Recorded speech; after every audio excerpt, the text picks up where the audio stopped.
أعوذ بالله من الشيطان الرجيم بسم الله الرحمن الرحيم الحمد لله رب العالمين الرحمن الرحيم مالك يوم الدين إياك نعبد وإياك نستعين اهدنا الصراط المستقيم صراط الذين أنعمت عليهم غير المغضوب عليهم ولا الضالين آمين.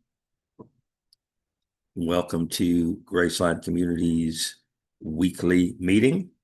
We await the arrival of the rest of our board and invited guests.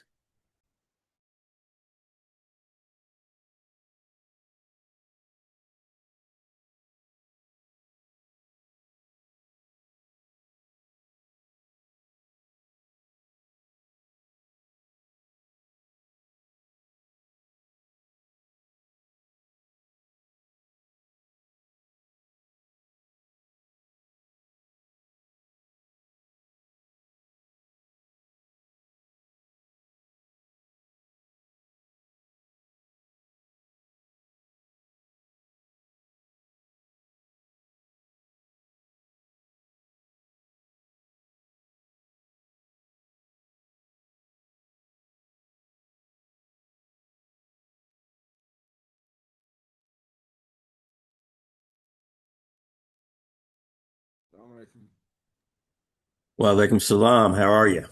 All right, right now. Are you frozen? Did you guys get any weather there? Yeah, it's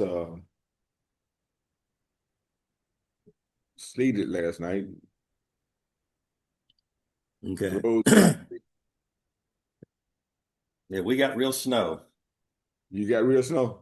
We got real snow. It's Yeah, all white as it can be outside. right, right. So I would rather have the snow than the sleet. Yeah, I agree with you. But other parts of North Carolina, they got both. We don't get much snow on this end Okay. in Fayetteville. It's too east and south. But it looks like a sheet of ice on the road right now. That is not good. Yeah, That's I the know. worst. That's the worst. Yeah, I know, man. When I was younger, I actually thought I could drive on that stuff.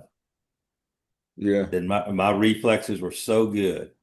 My tires were so good that I could drive. And I remember I think it was a Saturday morning, and I was really fortunate. I mean, I was traveling at a moderate rate of speed, slow. I'm never one to slam on my brakes in any situation, but just in the normal, slow, steady braking pattern, my car did two 360s. uh, And fortunate for me, when it started to do the third one, there was an exit. And I basically, I don't know how I did it. I don't think I did it. I think it just happened that I ended up going tail end first up the exit and out of traffic. Nobody hit nothing. Nobody hit me. Very fortunate. Since that incident, if there's ice on the road, I don't go out on the road. That was a sign. You're not supposed to be out here. that's gonna be my test today. Stay in. You're gonna stay in or try to go to the office? I said that's my test. Do I stay Okay. in or do I try to make it? Yeah.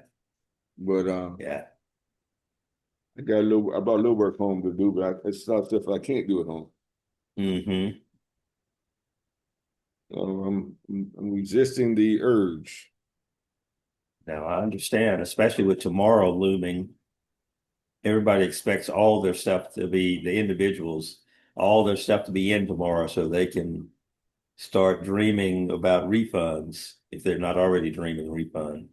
Well, well, that's what I'm saying. The stuff I got in,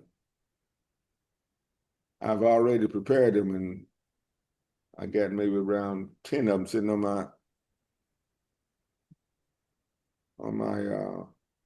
I say website. I have remote access to my file, Right. so I can do that from home. Well, I just have to unless it's an log on and emergency, say send. unless it's an emergency, That's the you're easy gonna part. stay in. But there's the problematic stuff I got that I can't do it on. Yeah. So we'll see. I don't know how it's going to be because it's If you straight go on the out, you road want to now, try and to. it's going to be below freezing Assalamu all day alaikum. tomorrow, and they're talking about some more precipitation. So I was Assalamu thinking, alaikum. laying in bed thinking about, boy, I wish I had them chains. No, I'm talking about. Assalamu alaikum. Assalamu alaikum, Michael. I hear you. I don't know if Adam can hear you or not, though. Oh, I see him. Well, Okay. and Yeah, Mike, you helped out because I before you just came want. on, it was more note, same amount of note takers is Yeah, I me and saw that. Edward. Yeah. What I want to say is that Oh, can you put your volume up? that's about the best I can do right now. Okay, hold Uh, on. what I want to say is that uh, unless it's an emergency, you want to try to stay in. And if you have to go out where you consider there's going to be less traffic out there, so that if you have a 360 incident, you're less likely to hit someone else. Well, the good news is from my house, my house to the office, it's a main road, and I'm sure they've salted it. And if I'm doing 10 miles an hour, and if I do a 360, then that was my mistake. Right. But I can't speak for nobody else. That's the only problem. I hear you. Yeah. Assalamu alaikum, Sister Martha.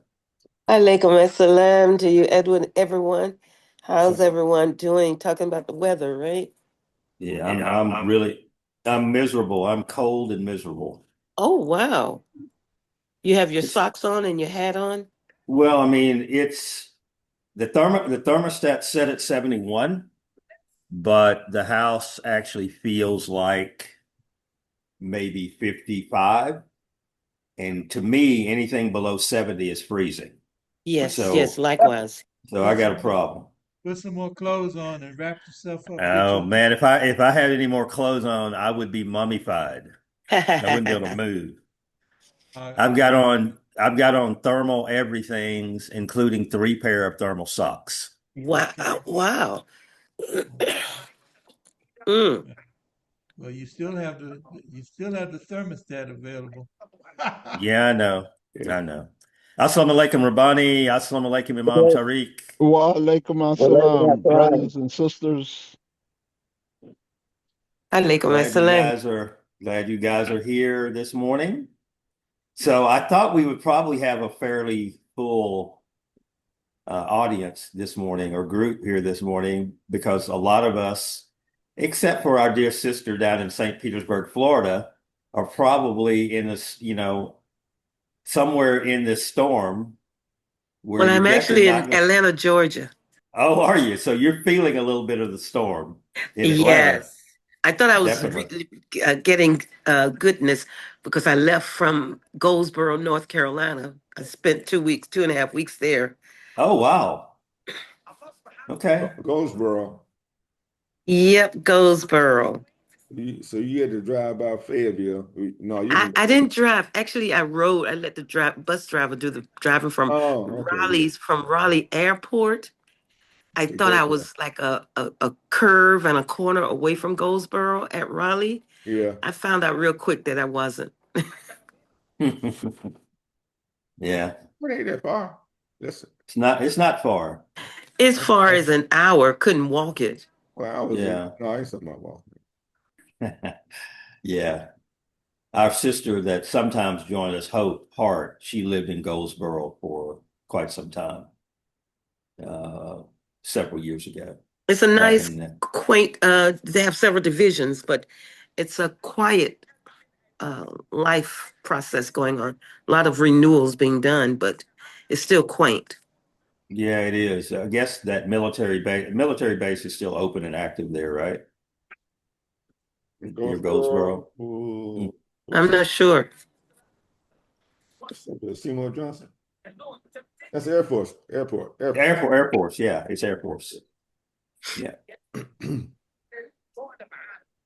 Yeah, I'm about maybe 45 minutes to an hour from Goldsboro. Okay. I don't go that way often.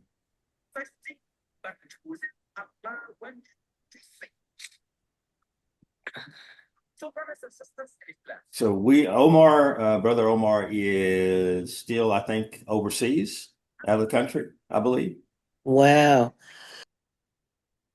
And we're waiting on Imam Talib. He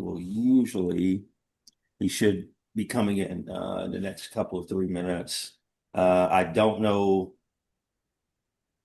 how the weather has affected people in Charlotte, so I don't know if Sister Khalida is going to have to be on a Zoom for the classes that they have, or if she was going to try to make it in, directly to the masjid.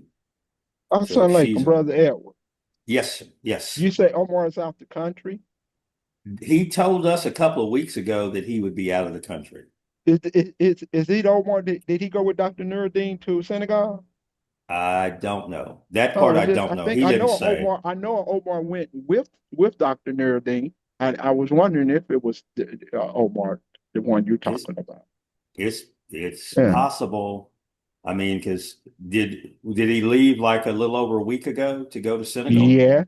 Then Yeah. that's probably the same group Yeah. then. They didn't leave Is the that? same day, I don't think. Mm-hmm.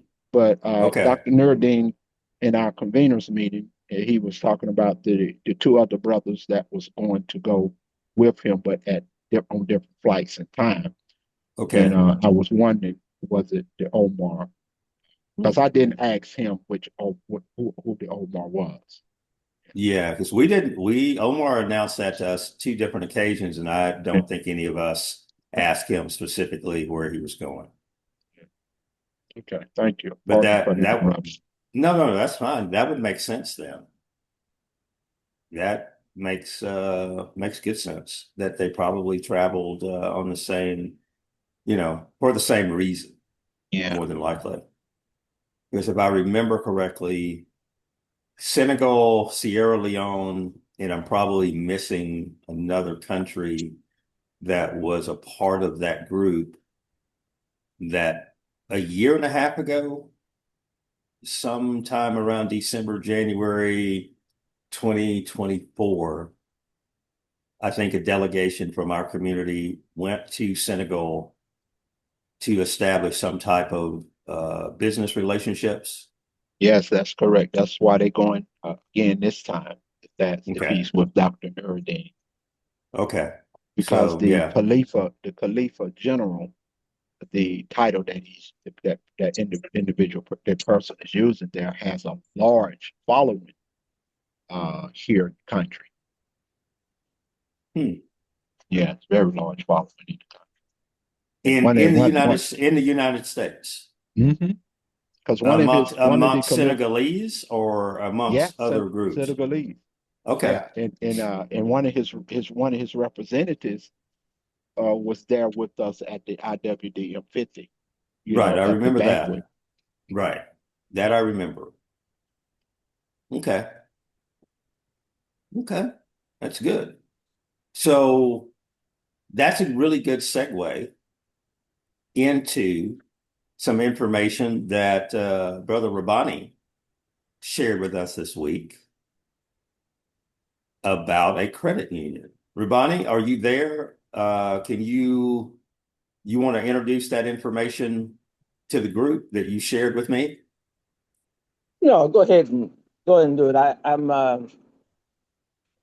I'm tied up with a few things, so you go ahead Okay. and all right, elaborate. So, okay. So the information that he shared with me, and that, you know, I poked around a little bit about it. I mean, I didn't really go far down the rabbit hole, but there is a group of Africans.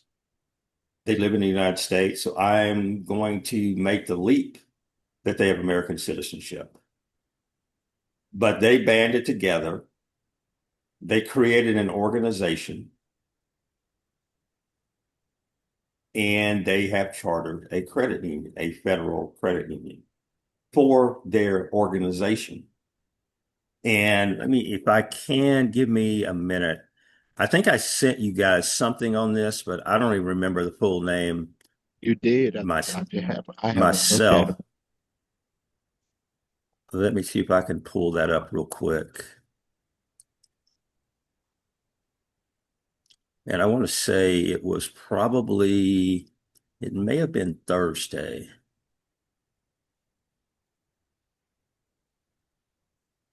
So bear with me as I look for this, because I think I left it open. I don't think I filed it under anything.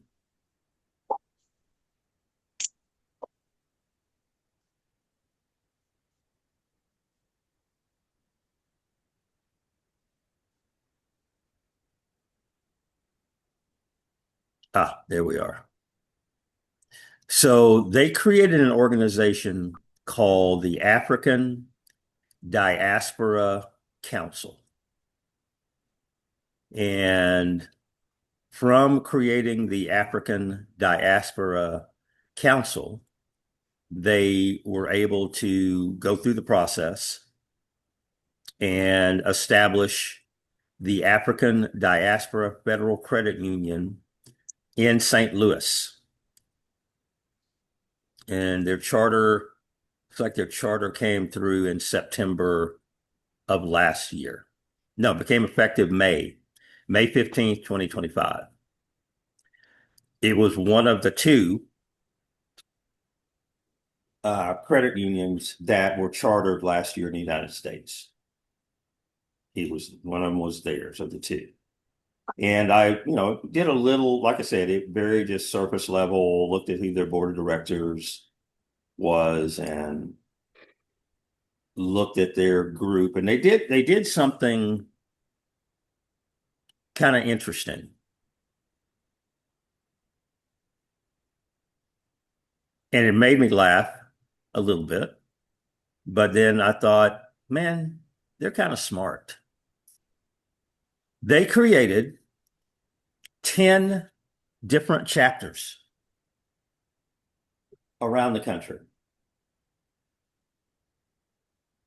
Basically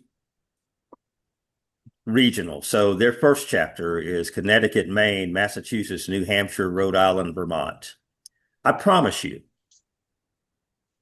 that if you went to Vermont, you're going to find less than 50,000. Well, I'm going to say less than 5,000 Africans in the entire state of Vermont. So if you throw Connecticut and Massachusetts in there, those numbers go up because of the number of universities that are in those two states. And we know that a lot of our African brothers and sisters that come to the United States come on education visas. But still, I mean, you go around Alabama, Florida, fourth chapter, Georgia, Kentucky, Mississippi, North Carolina, South Carolina, Tennessee. And it goes around the country to include places like Montana, North Dakota, South Dakota, Utah, Wyoming. Colorado is the 8th chapter. And the 10th chapter is Alaska, Idaho, Oregon, and Washington. Another hotbed of African diaspora activity. But by creating chapters around the country, they are able to basically say that they capture the interest of any person in the African diaspora that might live in any of those regions, whether it's 1 or 100,000 or 5 million or whatever the number is. It's pretty smart move.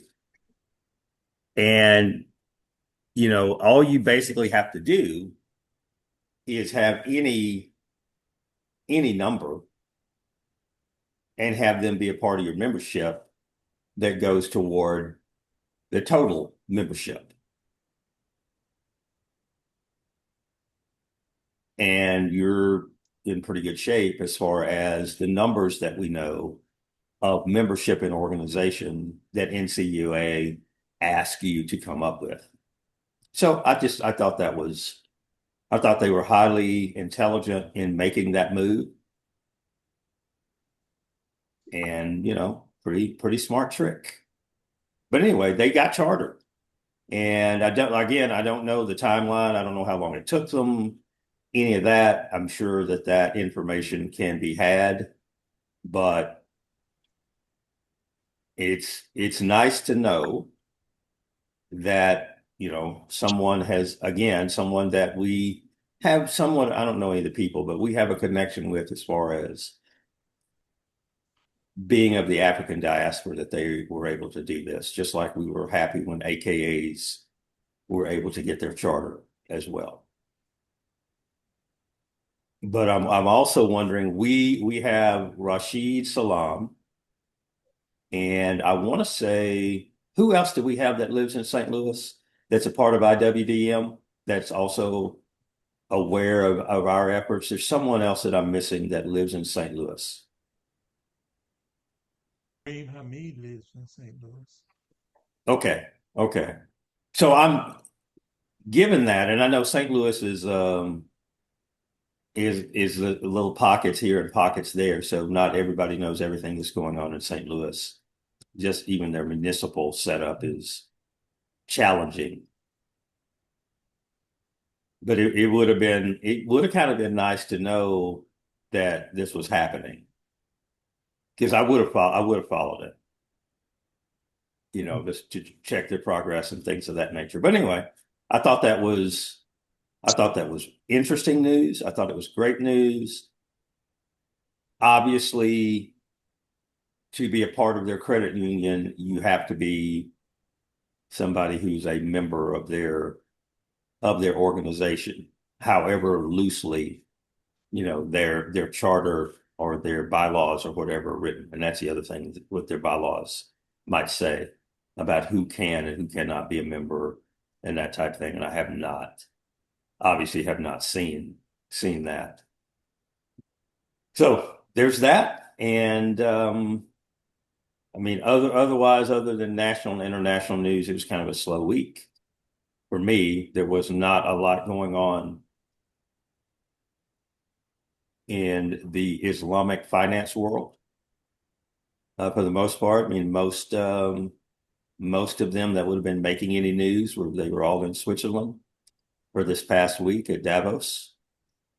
There were some interesting things that happened in Davos, but no direct immediate impact probably on us or any of the things that we're trying to do. So, floor is open for discussion.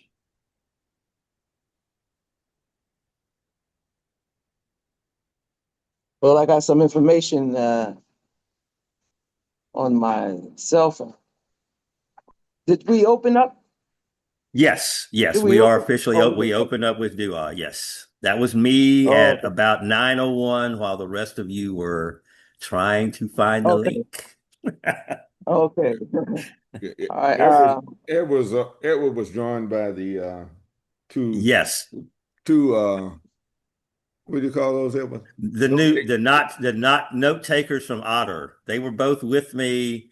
They both recited Al-Fatiha with me.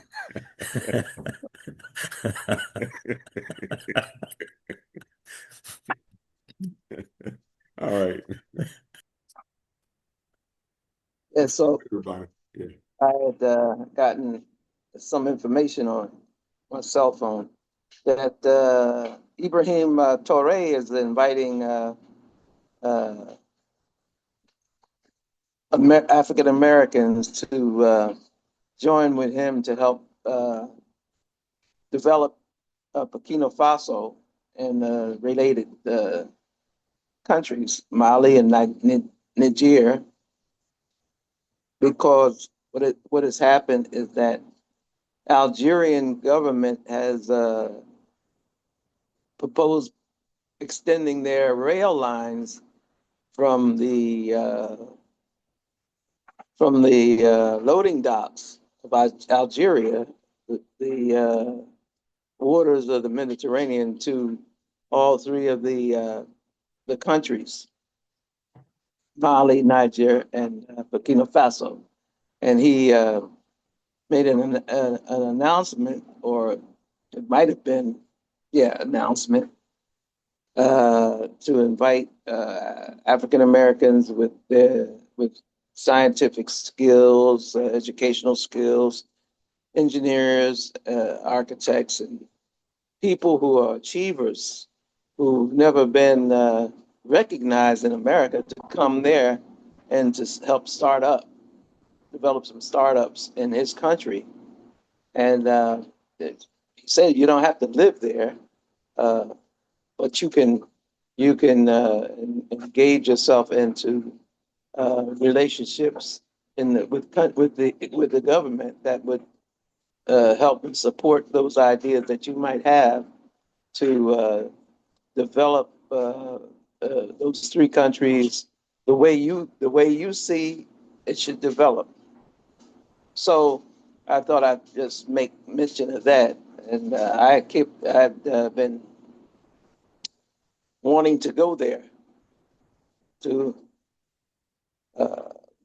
visit and find out specifically some of the things that were made available for people who might have these skills, and it's all fields of education. And so he sounded like he read Muhammad Speaks and looked at the picture at the top of the front page, and all the things that he was saying.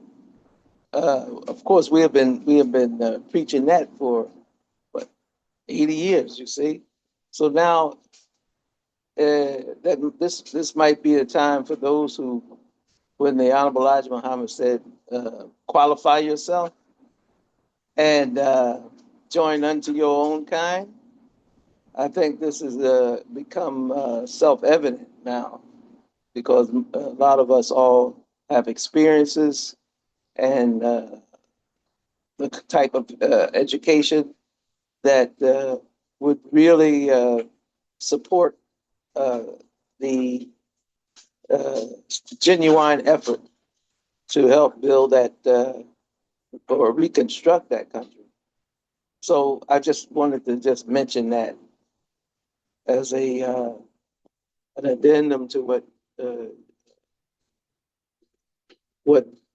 Brother Willis just mentioned, Edward just mentioned, concerning the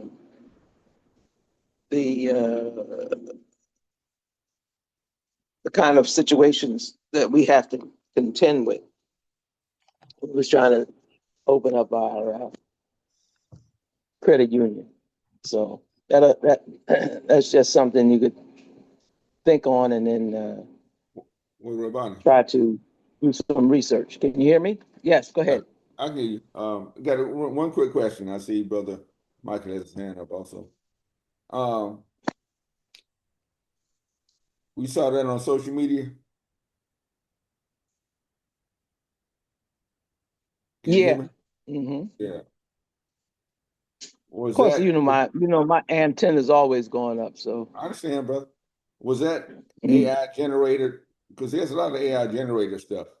Yeah, I saw that. Yes. So I'm just saying that. But for me, I had plans on doing that earlier this year. In fact, I was planning to do it sometime this year,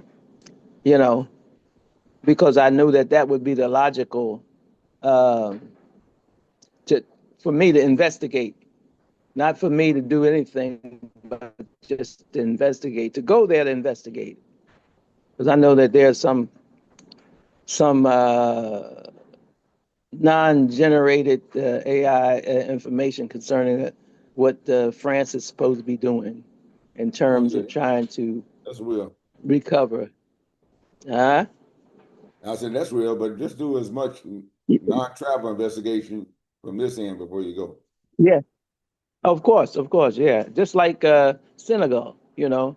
I mean, I could tell you things about Senegal, you know, but you got to go there to see it and to uh, investigate before you make any moves, you know. Yes, sir. Just like I went to Ethiopia in 2010, and at least once or twice a year, I would go and investigate before I started purchasing the black seed oil. In fact, we've got to go and pick up a order, shipment down in Miami because of the actual. We you know we usually got the Turkish Airlines to fly our shipments to Miami because it was less expensive, you know, than just having to go to DC, because DC, uh, you know, there's a lot of shenanigans going on in those warehouses. So you have to really be on it when you get get the sales ticket and your clearance to get your product out of those environments, because a lot of the people that work there are immigrants, and if they see something that they can uh, make money on, that it'll disappear overnight, and then you have to deal with the song and dance that comes after that. So yes, it's and that's on both ends of the. You have to get if you're going to get supplies, you got to really be.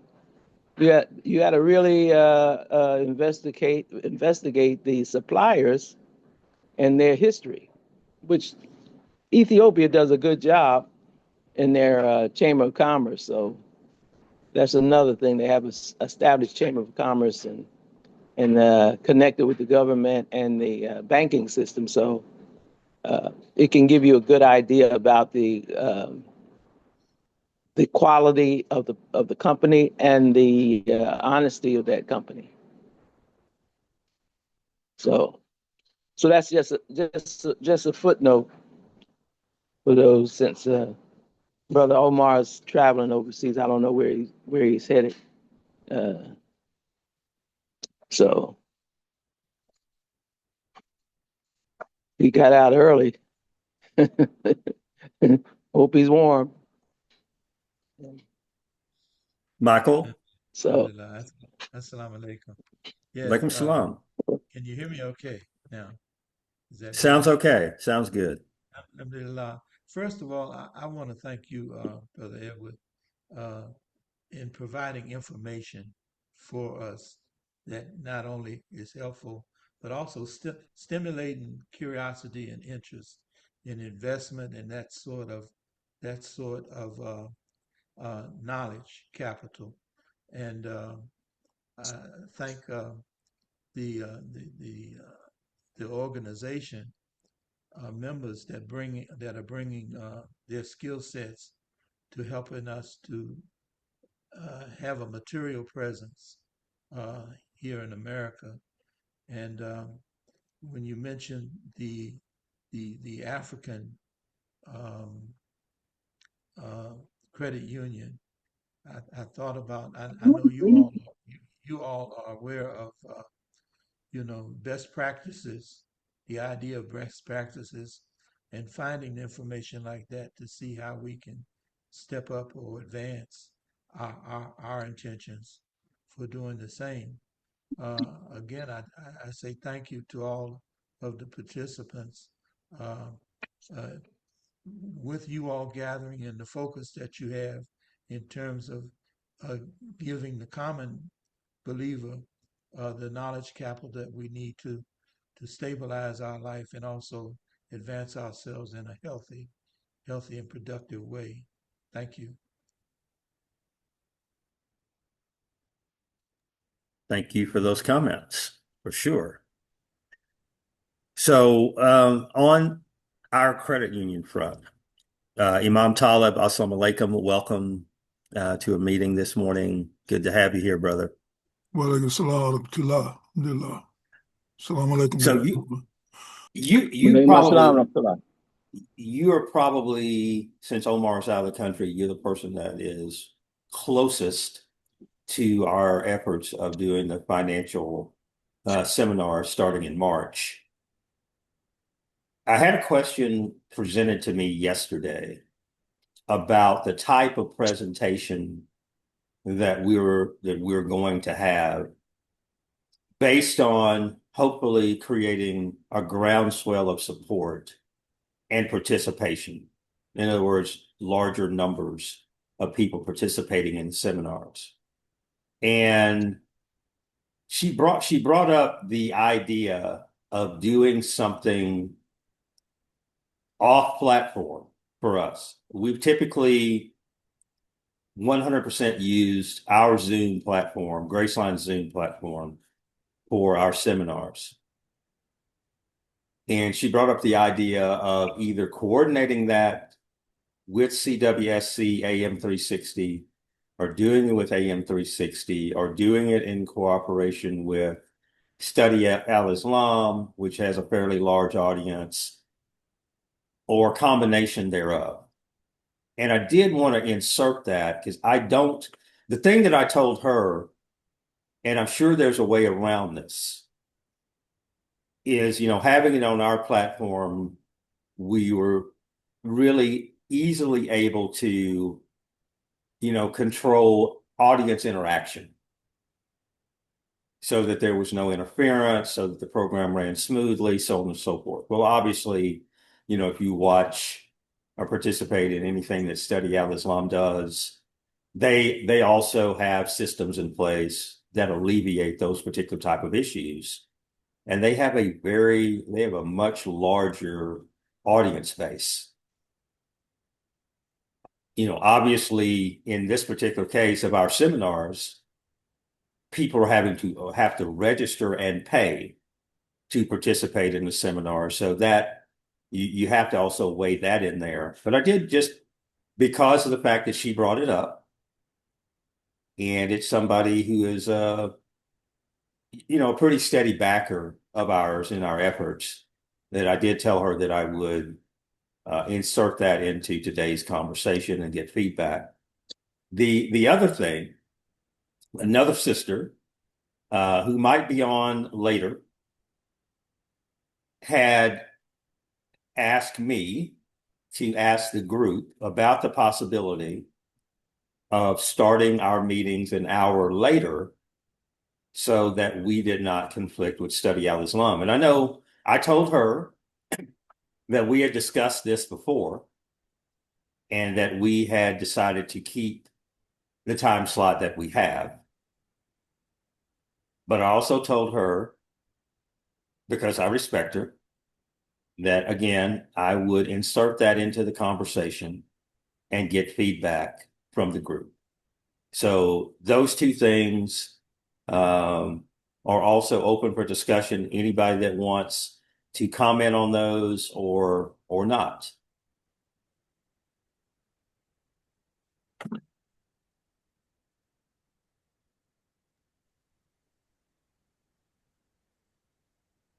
Bismillah ar-Rahman ar-Rahim. I'll comment on the former to say that, or to ask this. Anything that we do on someone else's platform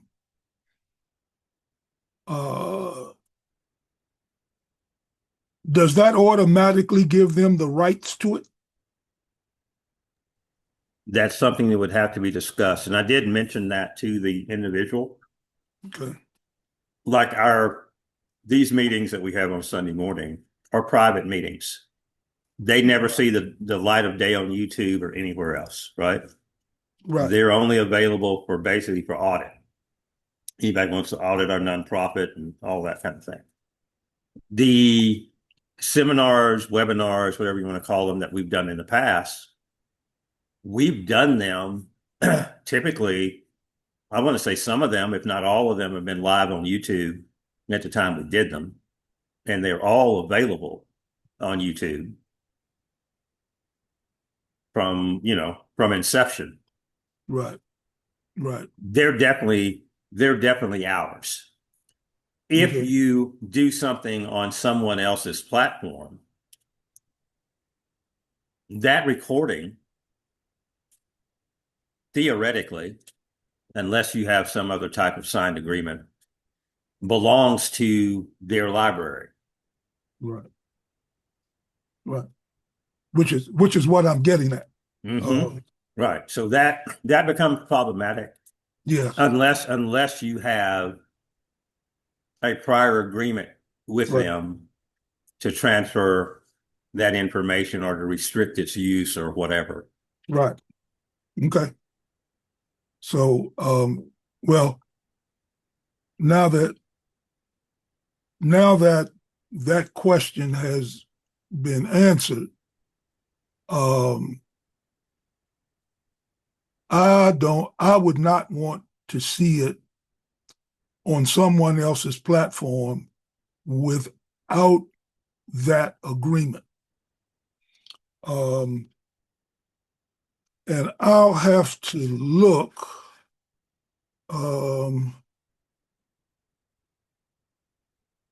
I thought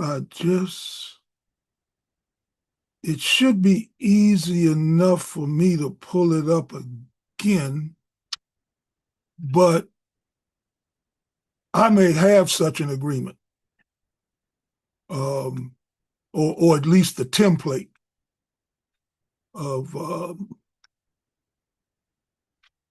that I could possibly modify, and I just had it too. Anyway, I'll look for it, but with respect to having it on someone else's platform, I would want to have an agreement. And I think this is something that we can talk about, where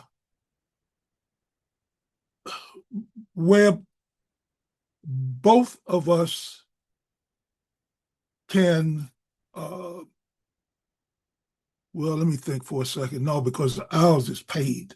Now, I would want to get some exclusivity that, that it would be for our use, and not anyone else's, because we can use whatever, I'm just going to call it footage, that we have to offer like snippets of the program, or be able to rebroadcast the same program. I'm kind of hunting for the right language, because I don't know what language they're using in 2026 to describe what it is I'm trying to say. I don't think, Mom Top, I don't think the language has changed very much in the last 30 years. Almost every sporting event that I watch, at the end of that sporting event, they have a little thing that they say about any replay, reproduction, blah, blah, blah, blah, blah, is expressly prohibited unless, authorized by so and so and so and so. Right. That type of thing that you have to broadcast out there. But underlying that, obviously, is a bunch of legal agreements, Right. that say this is 100% owned by fill in the blank, And if you air this again without our permission, you're going to pay a $500,000 fine plus Right. interest, Right. so on and so forth. Right. So I think those agreements, those type of things are fairly basic, even though any lawyer is going to say that they got to tailor it so they can get paid, understandably. Right. But you're going to run into that if you're using somebody else's platform, you're obviously going to run into that potential issue. So again, I think this is great for discussion. And since we, as a overall community, we don't have a single platform to operate off of that would, everybody can very easily plug into and use, we have to have these discussions. Right. All right. Well, I mean, that's one part of, a concern that I would have is, just in terms of, rights to the broadcast, however that comes. Now, on the flip side of that, there is a process that we've been going throughout, our Sunday meetings, which is to make sure that the information gets out there.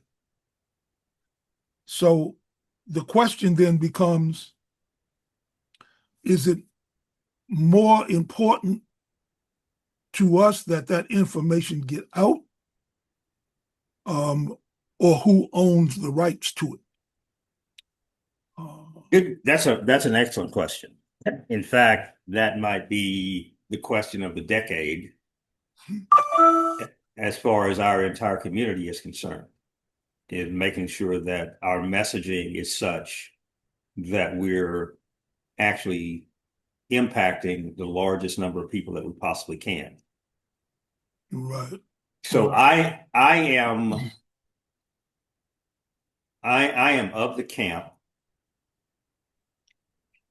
that says, like in the case of the seminars that we have coming up, that if we control the important part of the entire process, the entire production, and the beneficial aspects of it, which is both the workbook and the instruction that goes along with the workbook. If we control that, then there shouldn't be any dilution of the impact that we want to have. So nobody's going to be able to alter the notebook, what's in the notebook. Right. No one is going to be able to, or should not be able to, without some work, alter the instruction on proper use of the notebook. Right. And if that is our ultimate goal, then we would be satisfied if it was put out on, ABC. And they could do reruns of it. It wouldn't matter greatly to us, because people are still going to, if they're interested, they're going to buy the notebook. Right. And that's going to go for purposes when they pay for it. Those monies are going to go for purposes intended without it being shared with anyone else. So the rights to sell the notebook would probably be more important than the broadcast platform that we use to make the notebook and instruction widely known, to me. Right. No, that makes sense. Yeah, that makes sense. Because the other thing, and then I'll let someone else, speak on this. Um, the other experience that I had decades ago um, was being invited on to a program to speak on a certain topic. But during a short break, I was advised to not keep mentioning my company every other sentence. Okay. So, I'm only saying if we are on someone else's platform, to make it clear throughout the program that this is to mention the financial empowerment workshop through Graceline Community. You can always reach us at GracelineCommunityInc.org. I mean, just and I'll tell you what they told me. They said this is not a company commercial. but, but but at the same time, I mean, it doesn't have to be as blatant as I'm saying it, but I could imagine being on someone else's platform and making sure that the audience knows that this is what we're offering. This is what Graceline is offering. So one of the things that and even picking up on our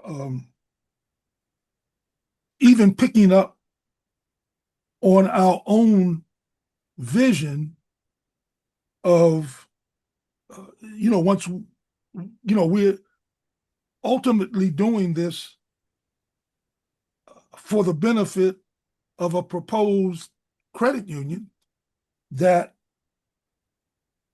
will be financing hope and changing lives, inshallah. I mean, that is kind of like our mantra, for the proposed credit union. So yeah, I mean, I think it's still open for discussion, but with those sort of caveats. Okay. So I'll yield to the to anyone else that wants to offer some insights. All right, Michael, you have your hand up, but before you speak, let me hip you to something here. At Graceline Community, you don't have to raise your hand to speak. This is free flowing. Jump into the water. If you like the deep end, get in. If you like the shallow end, get in. Just get in where you fit in. You don't have to ask permission. You're not in class here. You got to ask permission to speak. Just get in with it. Alhamdulillah, I appreciate that, and I agree with what Imam Taalib-Din has shared. But I'm looking at it in a twofold way. You've worked to develop intellectual property, and it should be respected and protected, as well as what the Islamic view of given to us by Imam Muhammad of the resourceful men and women, the intelligentsia, the thought leaders that you share information or produce what he called the educated professionals coming together the educated professional, period. The educated professional translating their language to help the common man and woman be more productive. So there's that aspect in terms of sharing information freely, but also the dual purpose of creating an intellectual property that will bring about benefit, because as it was stated, as I understand it, with the seminars coming up in March, you know, people are willing to pay for the information. You expect the results of them utilizing it more and respecting it more. So I'll stop with that.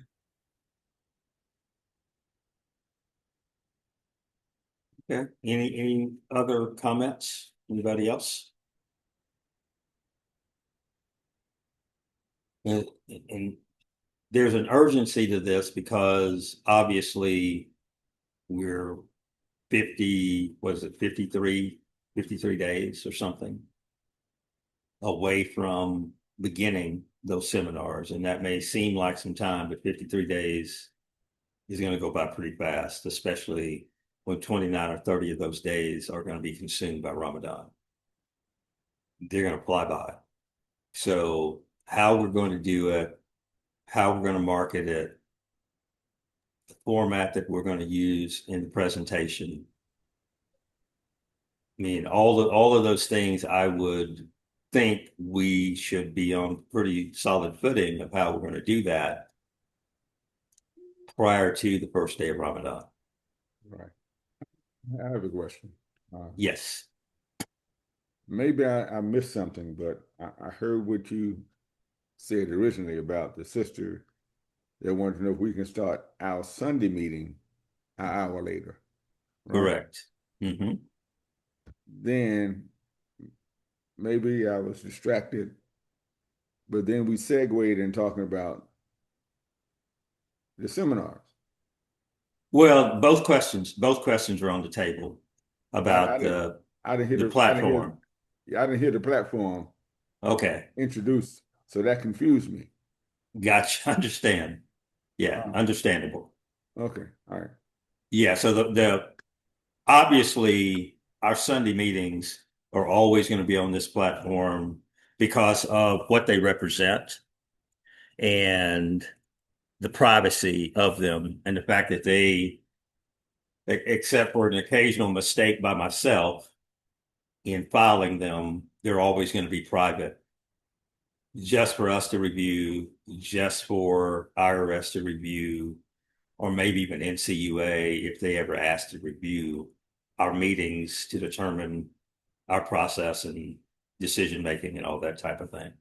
So yeah, that's just a timing issue of whether or not we want to share space with Study Al-Islam for people that want to participate in both. But the other is just about audience size. Do we feel like if we were on a different platform that had a broader audience base, that would be a benefit to us? And if we chose to go that way, how do we protect our intellectual property in doing so?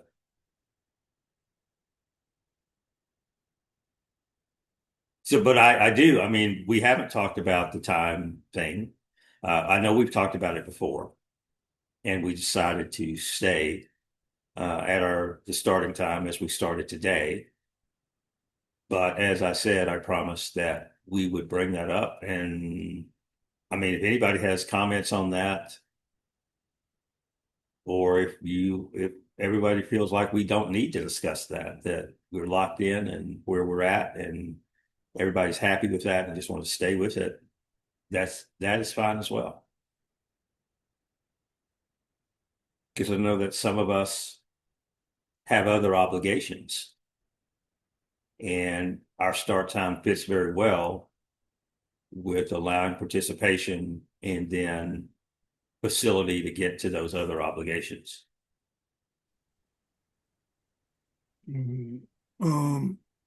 Let me ask this just as a general question.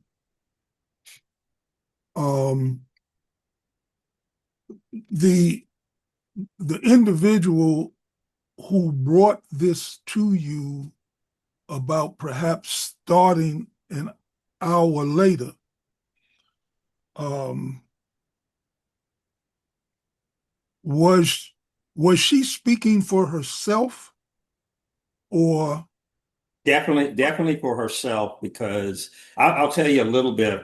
This particular individual is someone who is deeply involved in our community okay, and supports a lot of different efforts in okay, our community. And her desire is really to, not have just her nose in the tent, but be fully in the tent, on as many things that are moving our community forward as possible.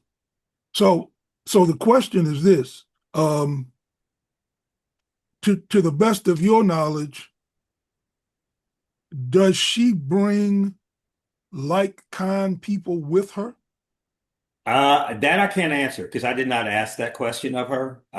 So I don't know if the time changed that she was going to bring a group of people to participate, listen, offer opinions. That I don't know. And I know she didn't intimate that she was speaking for herself. In all of her communications, it was singular. Okay, But I'd be hard pressed to say that there are people out there. There are probably other people out there that are like her. okay, all right. Because I know the last whenever I've been on Study Al-Islam as a guest,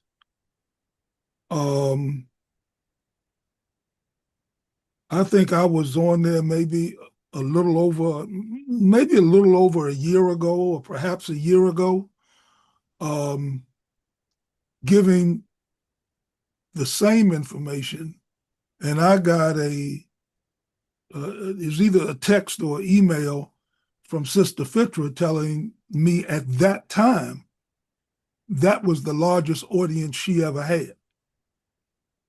It was about 250 people. You may have beat that last week. It's possible. It's Yeah, possible you may have beat that last week. There were a lot of people on last week. right. Yeah. And to the extent that I was able, to glance down at the participants, it appeared as though, but what I'm wondering is my routine, and I'm going to assume our routine is such that we come on at the time that we do, and once we get off, we go about our individual business, for that day, whether it's just going to lay down, after you make dua, or go out and work in the yard, or in my case, I'm going to see if this freezing rain has stopped, and I got to get out and start plowing up, 4 to 5 inches of snow. But what I'm looking at is, if we were to move it, let's say an hour, and so that people don't have this conflict, if you gave me that hour, I'm wondering how many Sundays would I be on Study Al-Islam, followed by now a Graceline meeting, which is, I mean, that's going to be a number of Sunday morning, Sunday afternoon hours. Right now, 10 o'clock Eastern time, 9 Central. Mm-hmm. I mean, it works. It works for me. Now, it doesn't mean that I can't readjust my schedule. Right. But we've been, we've been having bacon and eggs every morning. It's been what's been 4 or 5 years, right? I mean, we're Right. going into at That least now 5 years, right. right? You know, and I kind of got used to that. Right. Now you asking me Understood. if I want French toast, and no, I ain't. So, but yeah, I mean, we can all make these adjustments, but I just want us to recognize that uh, there are different scenarios that are going to play out. Oh yeah. I would leave it up to, I would kind of leave it up to you, Edward, or anyone else. No, Well, in no, fact, no, no, no. I'm gonna be the I, last one to No, speak. hear me out. Hear me out. Okay. The reason I'm saying that I would leave it up to you and anyone else who may know this individual is that um, you, and I think you kind of hinted at it, the value that this person, that this sister would bring uh, to our efforts. That when she, it sounds like she is the type of person that once she commits to you, she's there, and Yeah, she's I would going say to. that. Okay. I would agree with that. But I wanted to also hear from Imam Tariq, because Imam Tariq, being both an imam in his own community, but also the Southern convener for our association, I know that he has some responsibilities that intersect just even with our regular meetings starting at, Right. 9 o'clock Central, 10 o'clock Eastern time, that he has to go attend to Yes. on several Sundays in any month. So I wonder directly how it would impact you, Imam Tariq, if we started an hour later. That would be fine with me because I don't have anything on schedule uh, uh, at that hour later time that you want to move it to. But there are several times that you have had to exit Oh, well, because that there was was something on your schedule. yeah, but that wasn't because I scheduled that at that particular time because I thought that we would have been, finished with the meeting, but we Okay. wasn't. Yeah, that's what Okay. brought that about. Okay. Okay. I can understand that. Mhm. And the time, if we did move it, the timing of it, I think, would also be important. And I say that reflecting like if we were to make that adjustment right now at the beginning of tax season, that definitely affects Adam's timing on, when he is using weekend hours to get certain things done. I can't hear you. It's tax season. Yeah, I understand, brother. I totally 100% Well, I mean, understand. to be truthful, I have probably I have responsibilities at the masjid now since the treasurer retired, quit. So they asked me to be the acting treasurer. So that's going to affect some of those meetings uh, that I probably had to leave for. But right now we Hmm. start at 10 and we're kicking at 12:30 right now. Would it make us more efficient if we started an hour later?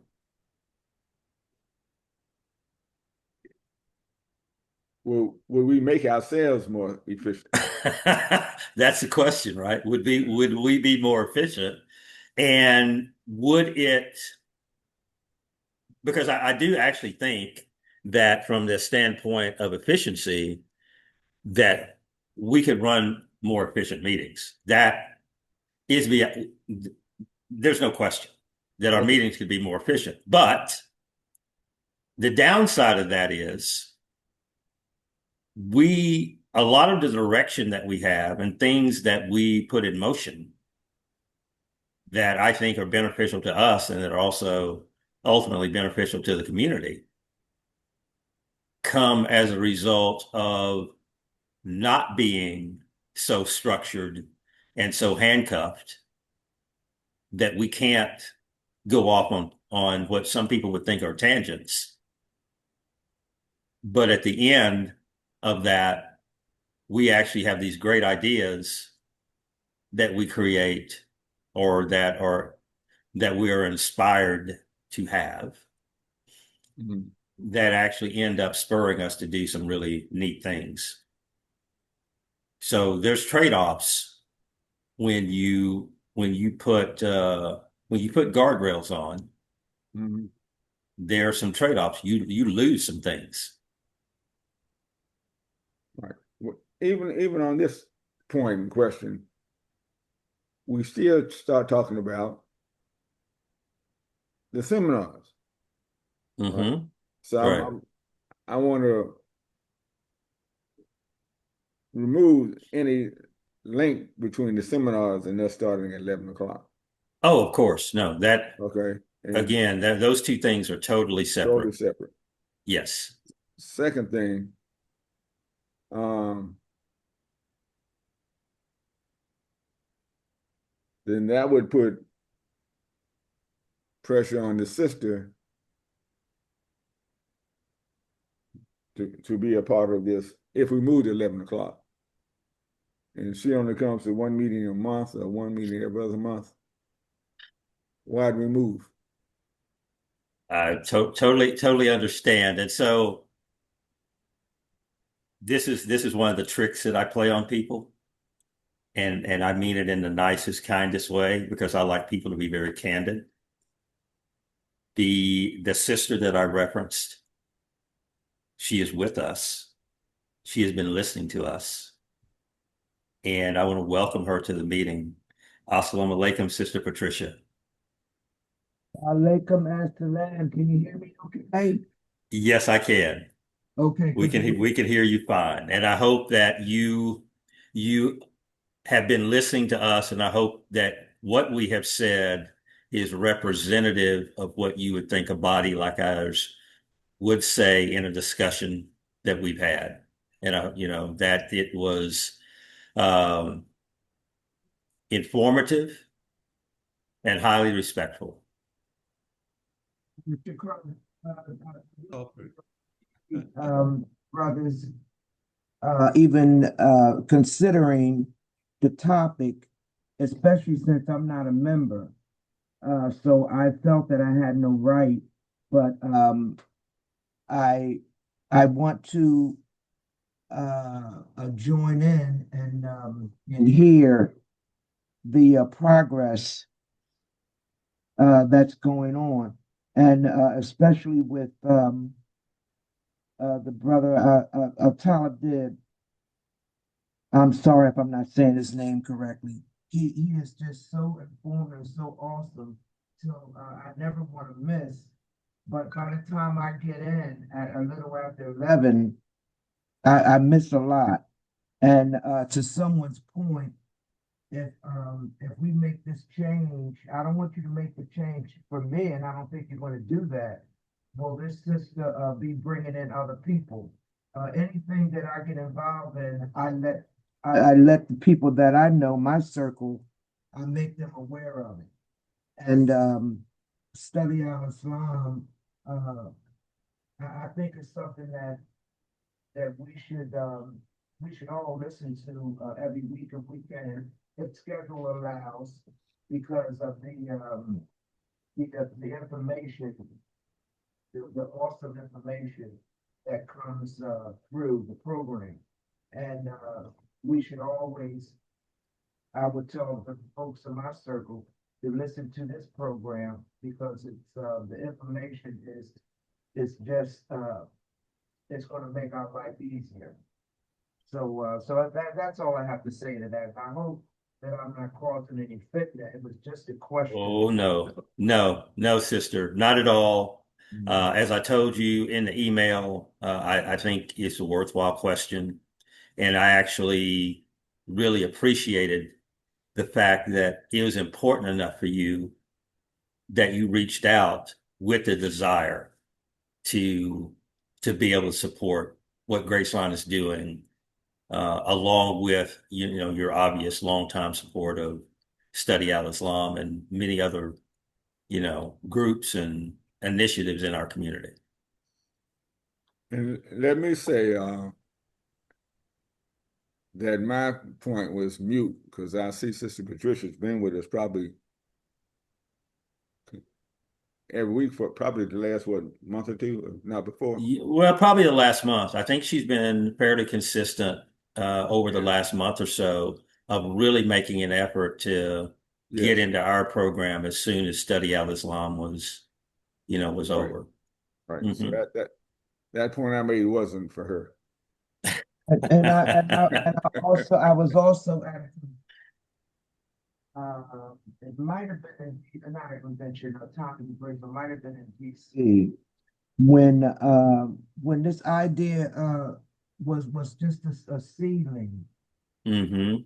of Sister Wazir from Atlanta and some other presenters, brother from Trenton, Kareem Bayon and others Yes, were yes, just yes. were just were just with the idea, and right then and there, um, I knew that it was a trip that was not wasted. And because some people say, when you go to these functions and it's just another party, you don't get anything out of it. And that particular year, I said, well, I got something out of it. But anyway, I've been a long supporter, and I'm not a member yet. Beat me lightning. But it's never too late. Well, thank you. Thank you for putting the question in front of us again. And yeah, I think it's something that we have to seriously consider. And some of the obstacles that I thought existed,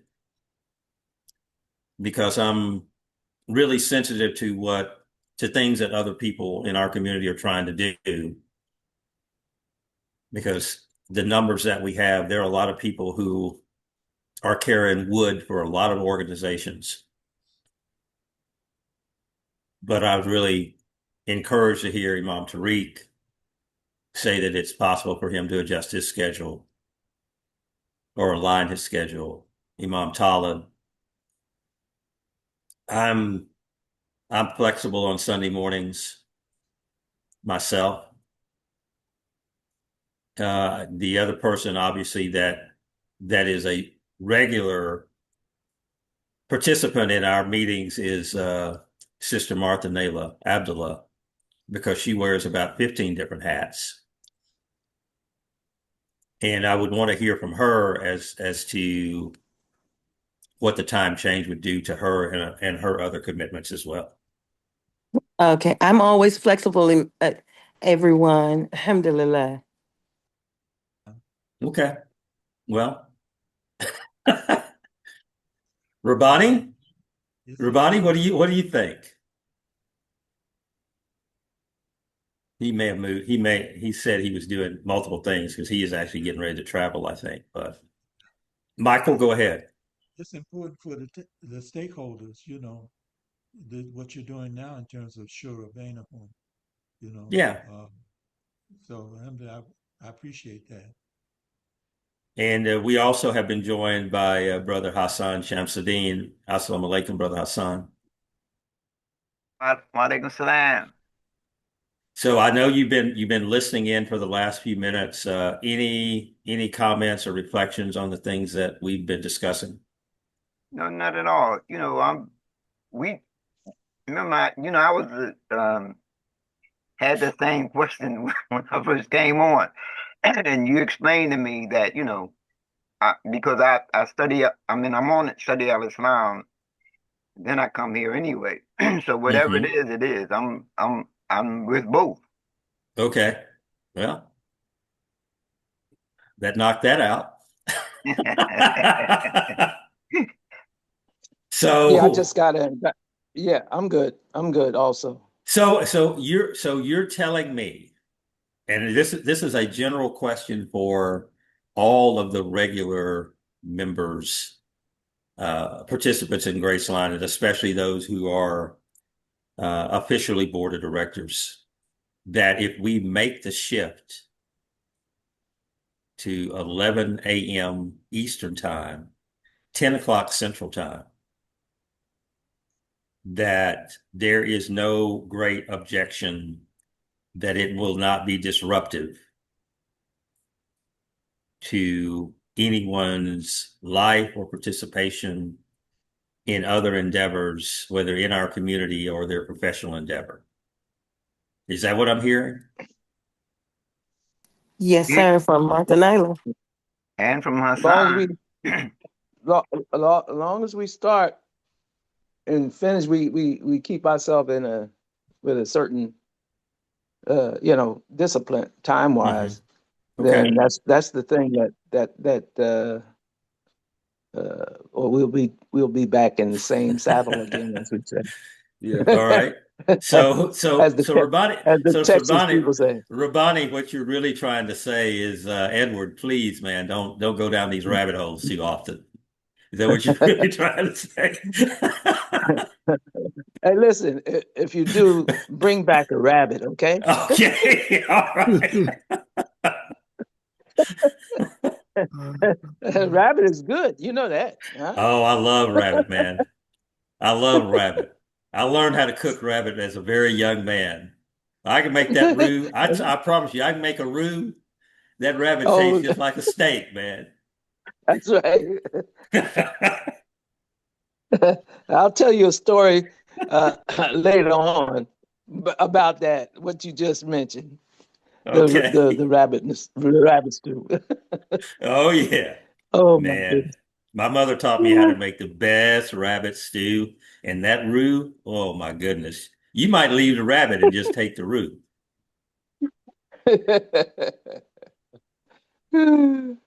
So let me ask this. I got a couple of things while we seem to be closing in on this. One, I'm going to assume that as our Zoom host, this is not going to affect you one way or the other. In other words, you on board with either one, leaving it where it is or moving it an hour. Or in this case, you on board with moving it an hour.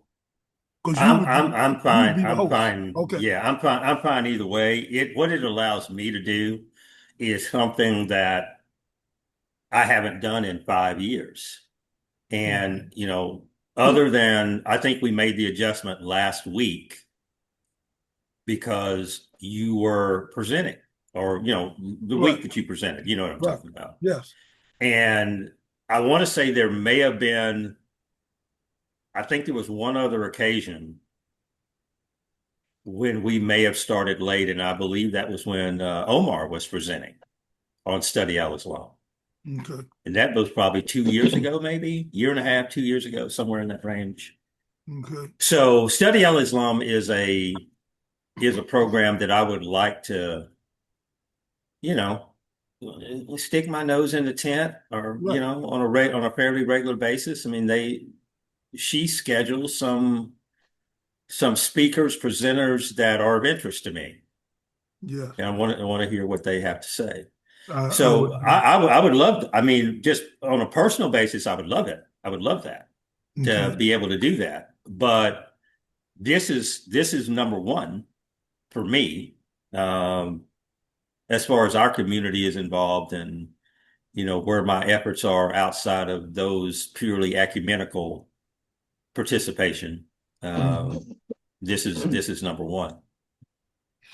But I'm fine. I'm fine with moving it back an hour. Okay. One other thing you mentioned, and this might be a separate discussion, but one of the things you mentioned were guardrails. Mm-hmm. And what I recall, particularly back in the period of time where Sister Amira was with us. Oh, she was beautiful, wasn't she? She kept us on track, man. That was what she had every, I don't know, maybe Saturday night, early Sunday morning, Yep. was an agenda. Yes, she did. And so those were the guardrails that Those were the guardrails. the guardrails. And she was she was going to keep us on track. We were going to go by her agenda. Right. Right. Now, what the agenda also meant was there were specific assignments that one or two people would be leaving with, where there was the anticipation and expectation of a report the following meeting, or maybe two meetings if it was something that required a little bit more effort. Correct. So I'm just wondering, is that something we could get back to in helping us to move this process forward? Because we're gonna, and I'm saying that because moving it an hour, that's more time to for something else to step in. Well, think about it like this. I know I would. I know that I would tune in to study al-Islam, but I don't believe it would be with the same consistency in which I attend Graceline's meeting. Correct. I can understand that. Yeah, one is informational, to get certain takeaways and different opinions of people, and a certain knowledge base that's coming from her guests. But the other one is a vision and a goal and an objective that I'm much more committed to. Okay, I mean, I'd like to at least get to the point with this process where there are thousands of others that at least are recognizing the vision and saying, well, let me see where I can help here. I mean, even though the train may be moving, there's still time for you to get on board. So I am, I'm not against moving it, not at all, but I do think that we would fare better if we would try to set an agenda. And lastly, when are we anticipating on making this move? Okay, so Edward, before you come yes. in, before I forget as well, if you don't mind, and you said move back. I thought we was moving forward with the time change. It's all language, brother. So move the starting time from 9 o'clock Central Time to 10 o'clock Central Time. Okay, I just want clarity. Thank you. Yeah. Yes. Yeah. Yeah, because when we speak, we gotta you gotta be respect specific. other people's time zones. and other people's understanding of movement. Because to me, going from 9 to 10 is moving backwards. So I'm starting later. Right. To some people, that is a move forward. That's right. So I understand that.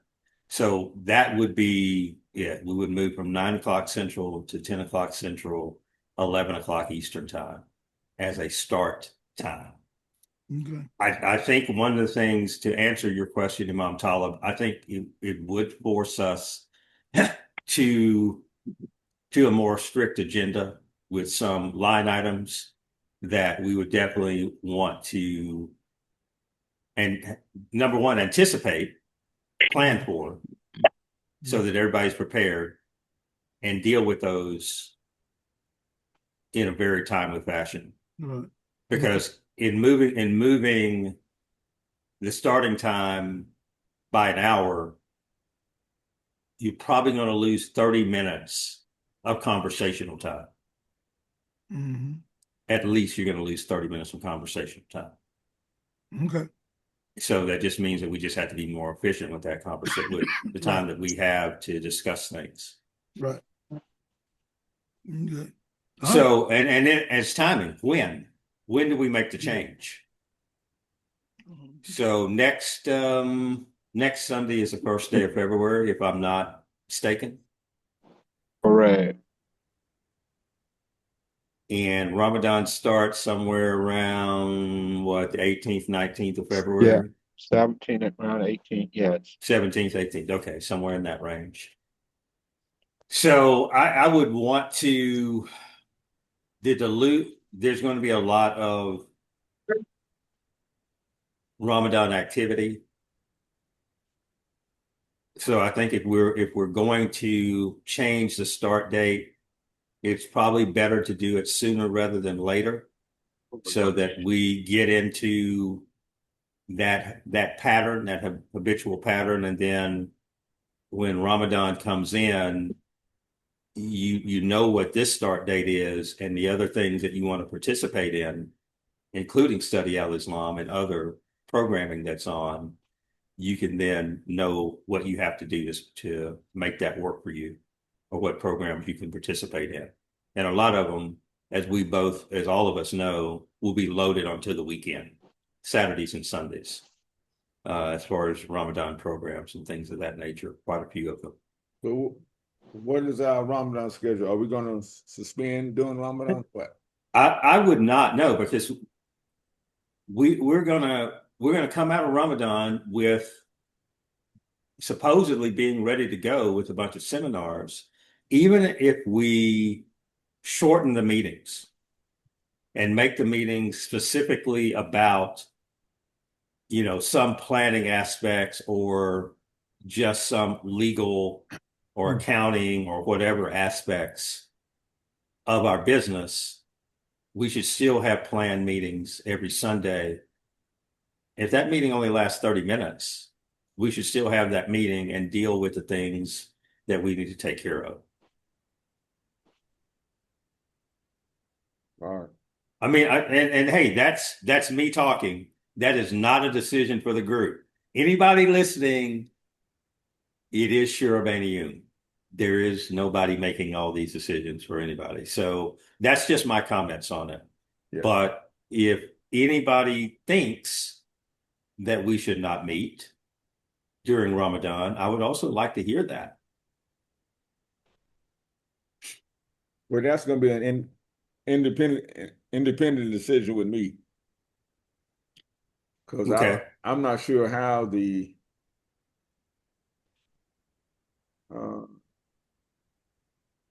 tax season in Ramadan is going to affect me. Mm-hmm. I'm going to be up. Oh, since we got Sister Martha on the phone, I'm on the line. Assalamu alaikum, Sister Martha. I know she's there. She's there, right? Yeah, she's still with us. She may have stepped away for a second. Okay, yeah, because I'm even what I normally do during Ramadan is I come off the air. Mm-hmm. And especially during tax season, I'm gonna be out there. I know I can continue that schedule. And Blog Talk was easy. I can always play a rebroadcast. I'm not sure what to do on this one, but anyway, they've got the YouTube, and it's really easy to just replay. Okay, all right. What you have on YouTube. They can do that. Okay, anyway, so. But that's me making an independent decision as we go along. So I'm not waiting into what the group should do. Okay, fair enough. All right. So let's say that I would recommend that we do this, is that the regularly scheduled meeting information will be sent out as usual. Ramadan is a very unique, very special part of our Islamic experience, and we all know that there are some really wonderful activities that go on during Ramadan that we have an opportunity to participate in.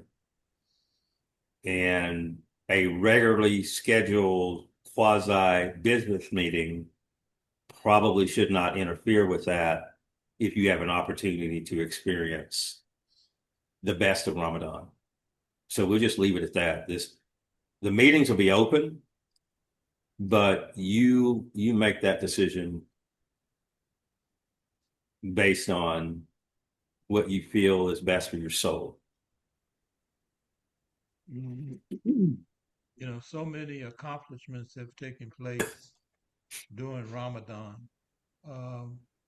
And I appreciate the fact that what Graceline represents is an institution established for uh, the zakat principle that the Imam gave us of zakat being our economic system.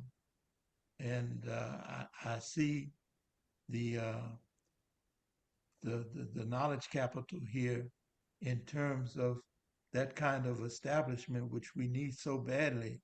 You know, we need the influence and the knowledge to help us uh, see ourselves more in terms of investment rather than changing that paradigm from consumer to investor. And it's vitally important, in my opinion. I agree. And zakat, just as an aside, zakat as an economic system, at least for large institutions like a government, I don't know that zakat is efficient enough, say even in a country of 350 million people, I don't know if zakat is efficient enough to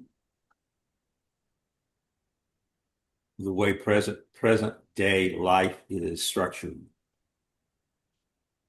to facilitate taking care of everybody individually.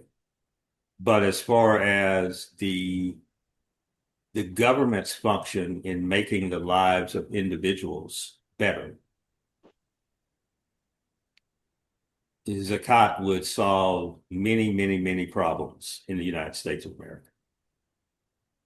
I agree, and I see it in terms of the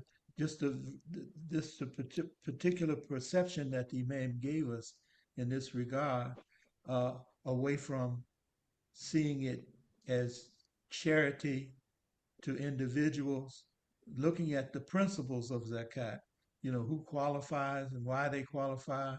But the foundational principle is the purification of the material assets. That Mhm. that that's foundational and inclusive in terms again expanding the, the knowledge perception. Like for instance, Imam Muhammad told us early on that what if you're able to pay your rent every week or your mortgage every week? Just think about expanding that idea to paying it, being able to pay it by the year. So I'm thinking, well, what that's speaking in terms of a discipline and a particular perception in terms of my managing my resources, and then what I can do with that discipline in terms of investing in other areas, you know.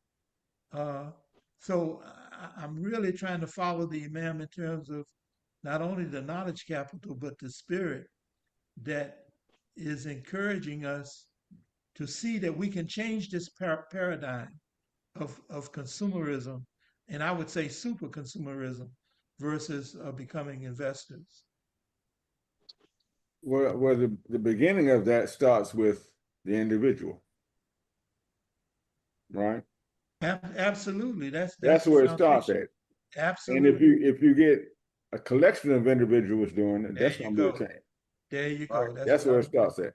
that's what Now, I in was Mhm. terms of, we can't even think of this as a COT system working in America because the majority of the economic system in America is run by people that have no desire to not oppress people. I see that presently, but I see it changing, Well, I mean, and a law being in it, control of the type of changes necessary to change the thinking of the people. so until it changes, what do we do?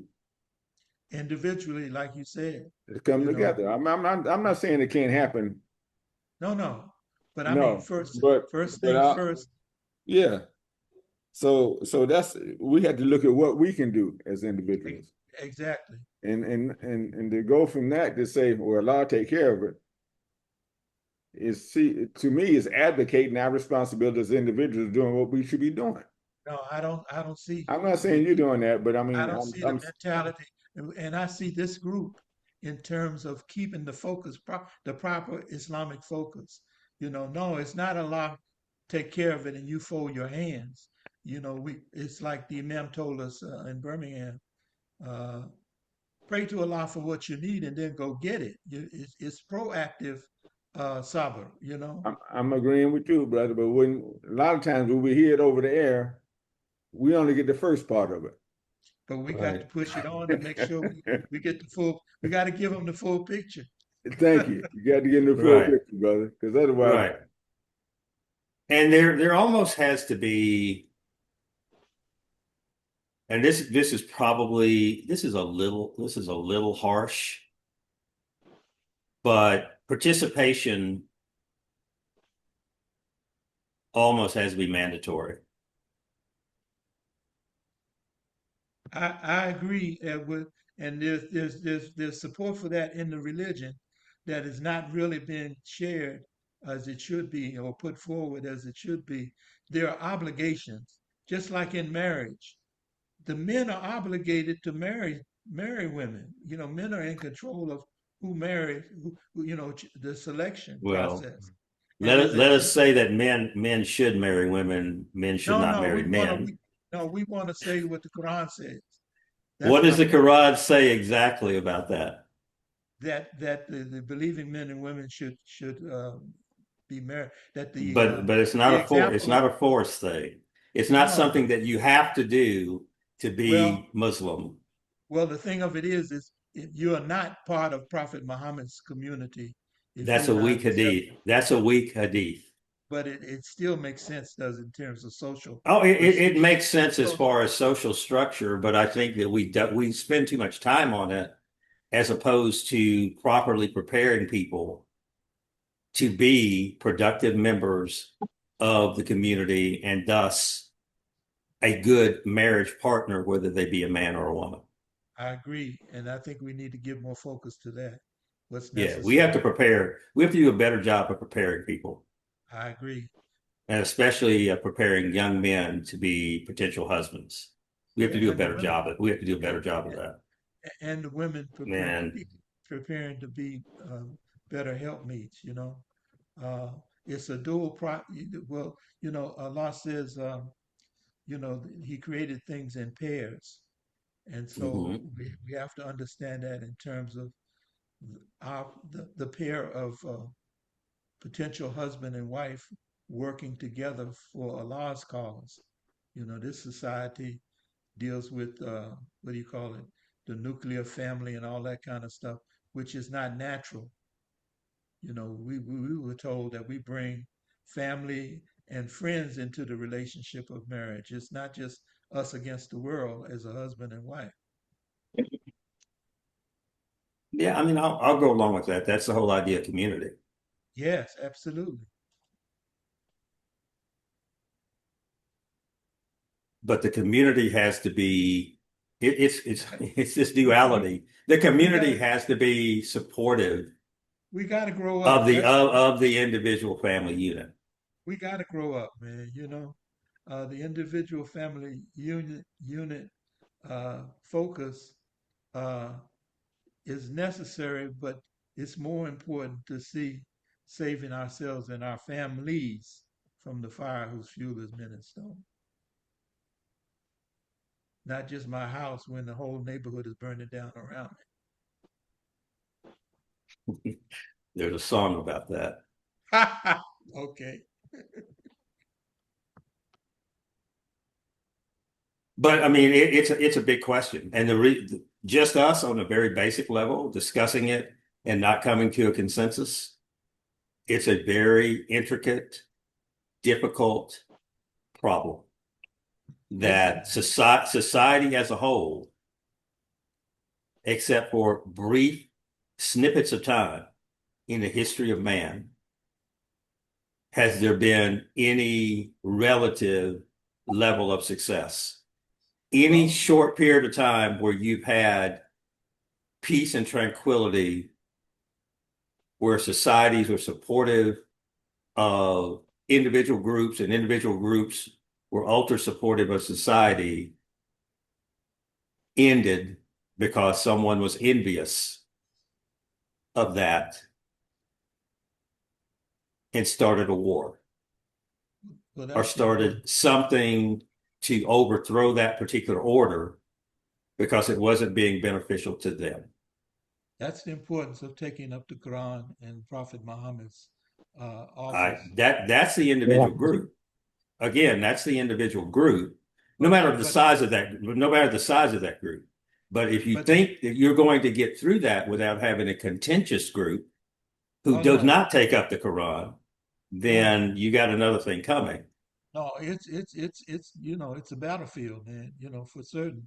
And Right. we need committed men and women to understand that our own selves, as Allah says, our own selves obligate us.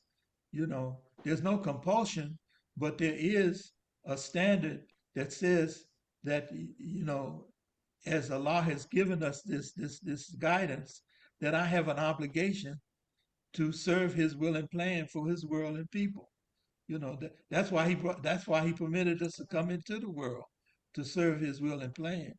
So and it's not going to take, both the Bible and the Quran tell us it's not about the numbers. Gideon in the Bible and Talut in the Quran show that a small group with the proper strategy coming from God can overcome a larger group. And I believe that. I've seen it. Well, I won't say I've seen it. I will say that I've studied it in history. And the instances where it happened in history, you can draw a circle around it as far as a timeline, that if that victory wasn't followed by very intense, constructive alignment, then in a very short period of time, that victory was erased. We have to follow the procedural integrity. You have to follow procedures of what Muhammad did in Medina. Exactly. Which was one of the longer lasting, if you want to call it, victories, and then building from that victory. It lasted quite, I mean, probably, what are we talking, 800-900 years? What about Spain? Well, that's what I'm talking about. From the prophet transitioned in 630? 630. Common area, 630, 631, somewhere in there. Yeah. We just 630. We have to because he was in Medina for 10 years and a few days. Yeah. But the increase of faith is necessary. We've got to have stronger faith. But you have to have institutions, and you have to have the ability, which is what the early Islamic community had. Part of the reason that it grew and it had influence, it had the ability to work with and govern those who are not Muslims. Let's go get it. I mean, 70%, roughly 70% of the lands that the Muslims oversaw in the 50 to 100 years after the Prophet's transition, the people in those areas were not Muslim. But Islam dominated, and Islam flourished, and Islam allowed for greater intellectual development, greater economic development, greater social development, even though Muslims were not in the majority. I see our experience with language and logic of the Quran, America being an excellent place for us It is. to go to work. Yeah, it is. If we get out of our own way. Now that's for sure. Amen. Yeah, we have to get out of our own way. And they're crying for what we have all across this country, but we stay in our own way. We trip over each other and trip each other up all the time. Anyway, we are so down the rabbit hole. Yes, We got to we crawl were. back. We got to crawl back out. All right. Let's do it. Thank you for calling us back. So the subject of moving the time, I'm going to say my recommendation is that we go ahead and do it.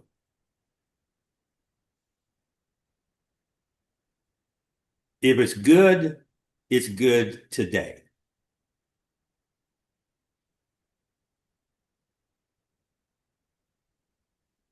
So that means that my recommendation is next Sunday, we start our meeting at 11 a.m. Eastern Time.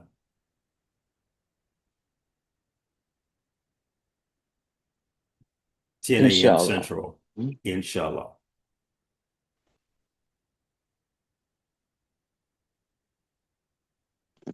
All those against, stand now and speak. And if there's no objection, next Sunday, we will move our start time to 10 a.m. Central, 11 a.m. Eastern Time. That will And be in the email, correct? that will be in That the time email. change? Yes, Okay. that time change will be in the email. And we'll have our meeting, and from the meeting and everything that has gone before and comes after, we can make judgments on whether or not we think that is going to be the best for Graceline Community.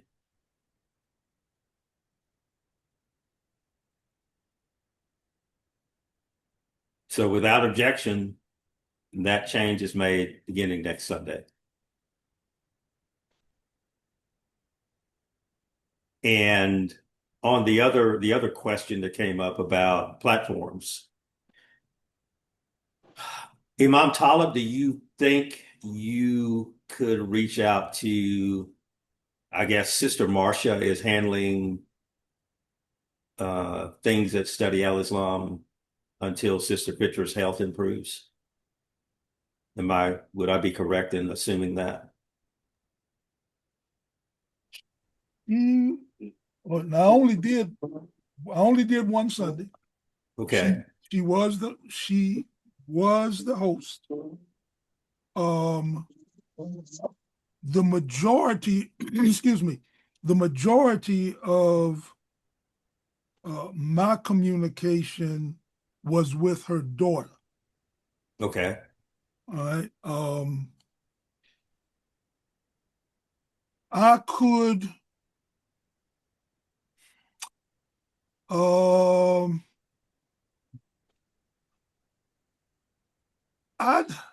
I would like, well, let's see, Omar is out of the country. I would really prefer if someone else reached out, so not only because I don't want to get the two things that I'm doing because I'm going to be, inshallah, I'll be on Study al-Islam until June, until the second Sunday in June. Right. I don't want to get those two things. I don't want to get them all get convoluted all into those two things. One, and secondly, I'm kind of looking at this as a negotiation. That I'm not sure that I'm going to be the best person to negotiate for Graceline. Okay. I'd have to. I've got too many layers that I'd have to peel off because I can kind of go down in the rabbit hole with this. Just looking at all the scenarios and how they would affect Graceline, and I wouldn't want to make that call, because I don't want to make it any more difficult than what it has to be. Okay. No, that's fair enough. Yeah, but unfortunately, I don't know how to be any other way. So do me a favor. I'll probably have a conversation I'll try to have a conversation, even if it's by email, with Omar and with Adam and maybe a couple of other people about an approach to Study al-Islam. But if you could send me the contact information for both Sister Fitra's daughter as well as Sister Marcia, just to make sure I have correct contact information, I might start formulating an approach to them. Okay. Yeah, I can. Yeah, I'll do that, inshallah. I'll get it, get it out to you. Okay. And what I'll do is I'm gonna send it to you, and then you decide who else you're gonna bring on board. Okay. All right. That's fair enough.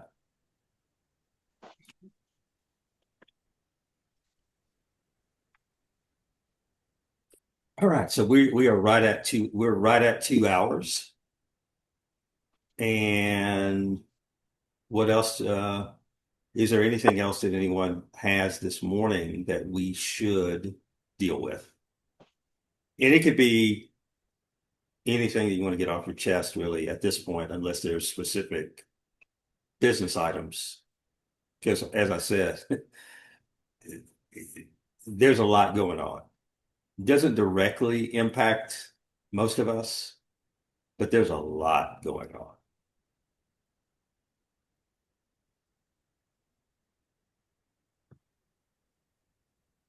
I have a question. Okay. It may not be, it may be rhetorical, but in terms of collaboration with those that we know have a specific connection with business, for instance, brother Waleed Shamsuddin, his father's Lawrence Shamsuddin, longtime member and business person, and his son has made connections over in Africa, I think in the Ghana area, if I'm not mistaken, but I'm not sure. And he was made, it wasn't Ghana, it was another country, but he was made. Senegal? It was Senegal. I think it was Senegal, an advocate. He's an ambassador. He's an economic ambassador. Yeah, very sharp young man. And, us identifying as we move up the road, collaborations and, staying in touch with what others who are committed to the community building model that Imam Muhammad has presented to us. and in terms of where Graceline is going as an institution, which is 20 years, maybe 20 years plus, in terms of established movement forward into the future, um, and all of what that means. I really have great hope, and and will and am going to find a way to get in where I fit in with this structure. Uh, and again, I appreciate all that you all are doing, and that you will do, inshallah. Thank you. Yeah, on that subject, Brother Shamsuddin's involvement with the Senegalese economic efforts, and even what I think Brother Omar is participating in right now as we speak, and everything even that Rabbani proposed about Burkina Faso, what Brother Rabbani has actually been involved in quite successfully in Ethiopia. And, I've questioned Brother Rabbani, I've questioned Imam DeLacy directly about economic involvement, even in the things that they're doing in Ethiopia with the Black Seed oil. So it is, for me and mine, meaning my two sons at this point, because I don't have a wife, any economic investment, whether it's in this country or any other country, has to be something that I'm very comfortable with, the structure of it and the relative safety of it. And Imam DeLacy's told me straight up that even the Black Seed oil, that there have been discussions about putting in place a structure that allowed for direct outside investment, owning stock in the enterprise and things of that nature. But that decision hasn't been made and put in place yet for that. Right. And the same thing would be said for any of these quote unquote opportunities that might present themselves in Senegal or Sierra Leone or Burkina Faso or Mali or anywhere else around the globe. Mexico, right next door to where I am, Mexico. Any or Canada. Anything that's going on there that somebody says there's an opportunity to invest in such and such. Well, okay. Well, let's see the paperwork. Let's see the structure. Let's see the risk analysis.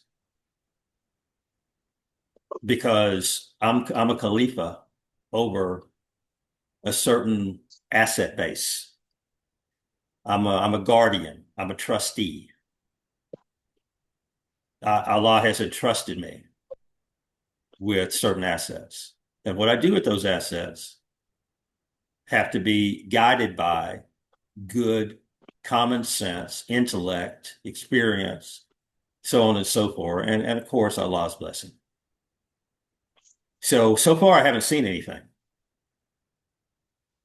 Right? I haven't seen anything come except conversation. And that doesn't mean that it hasn't happened, because it just may not have been presented to me. There are other people in our community and outside our community that might be fully invested because they've had an opportunity to see those opportunities and they're comfortable with those opportunities and things are up and running. I haven't seen anything yet. I've heard lots of beautiful words. I haven't seen anything yet. Now, the Black Seed oil, I've actually seen something and I've bought and I know what the product is.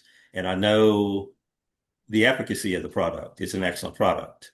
So now I'm just waiting for the opportunity to dip my toe in the water, you know, and have an ownership stake. And it might be a small ownership stake. It might be insubstantial, but I just want a piece. And that's because of that I already know the product. Now I'm waiting for the structure. So that's what I tell us all to do is to people should demand more of Graceline and should be constantly pushing us to cross the finish line, complete things. And we should have that same spirit in the best manner. We should have that same spirit about every other initiative in our community. We're pushing hard toward excellence and making sure that we do things to the absolute best. We don't leave things undone. We don't halfway do things. The last thing I ever want to hear anybody say in a business deal is trust me. Man, I'm gone so fast. I'm like mist under a street lamp. You can't even believe I was there. No, I trust the law, but show me some paperwork. Let me do risk analysis. Let me check you out. Yeah, and it's important for that to be shared, that type of thinking. Right. And once we have those things established, I mean, upward trajectory when you're doing things the right way, based on the right intent, it's really hard not to have an upward trajectory. You have to work hard not to have an upward trajectory. It's just trusting enough in truthfulness and transparency and ethics to believe that if you're deeply tied to all those things, and as hard as much as they make you toe the line, that if you just go ahead and do that, you have a greater chance of success.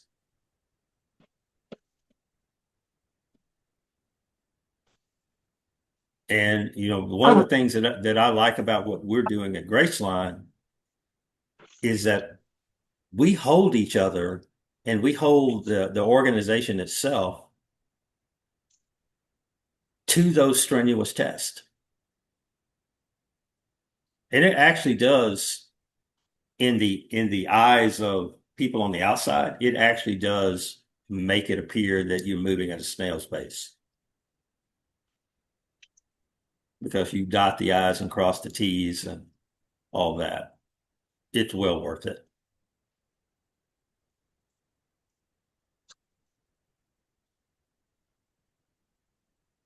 So I want to hear more about Burkina Faso because I'm not really trusting of the Algerians, but I like the idea of creating a railway system into those landlocked countries so that they can get products out to the Mediterranean. It makes me wonder what kind of problems that Mali and Burkina Faso, and I forget the other countries right there with them in that triumvirate. Niger. Yes, Niger. there you go. Yeah, Niger. What kind of issues they're running into of being able to use the very large developed ports in Nigeria and in Senegal in particular for export. Is there not railway infrastructure into those countries that they should already be benefiting from, or because of the political tension, all three of them, exiting ECOWAS, if there's not some tension there, as they don't want to do business with them, they don't want to pay, whatever transportation cost or cross-border fees and things of that nature to those countries, that they would wait for Algeria to extend railways, rail lines to them. All of that comes into question as to why all that maneuvering is going on. Well, they've already, Burkina Faso is already interconnecting their whole country right now. So Oh they yeah, have yeah, I know they're building infrastructure. I know that. yeah, and also Morocco has extended that same offering. Morocco and Algeria. Hmm. Hmm. Yeah, I'm So just if you look at the map of Africa and you look at the distance, and I know that, from Rabat and so on and so forth, that it's a short hop across the Mediterranean into, Southern Europe. I understand that. But for Morocco and Algeria, and I would imagine Tunisia would jump into the mix at some point, Libya would come much later, of building rail lines, multiple rail lines into, landlocked Western Africa. I mean, it's not something that's going to happen overnight. So what is Burkina Faso, Niger, and Mali doing in the interim to get products out of their country to ship? I mean, they got to be going through Senegal or Ghana or Nigeria already. And if I was those countries and I had built up relationships, say with Burkina Faso, I would toy with the situation from those other countries to basically keep that flow going through my country. Something being better than nothing. So I'm just from a geopolitical standpoint and an economic standpoint, I'm kind of wondering what Algeria and Morocco's end game is there. And another question is, how free are they to do that? Well, that's what I'm talking about. That whole thing, because they're influenced by geopolitics as well. Well, they haven't moved away from the French that far. That's what I'm saying. So That's my point. So that's my point. They're not free. Right. They guarantee nothing without getting. Right. They like the Republican senators with the current administration. They might hate it, but there's nothing they can do about it without retribution. Exactly. Exactly. And that's the reality of it. And that's where a small country or small group of countries can find themselves trapped. Yeah. And that's why I was saying that if I were Burkina Faso and Mali and Niger, I would continue making efforts to work out sustainable arrangements with my darker skinned African brothers in West Africa who have access to the sea in Senegal and Nigeria and Ghana in particular. I would strengthen those relationships, even while I worked on the other ones. I would strengthen those relationships that I already have with brothers that I've been working with since the mid 1960s. That's what I would do.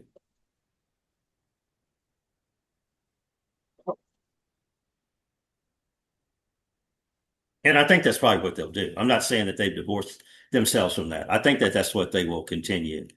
They'll continue to do even as they work on, you know, other avenues.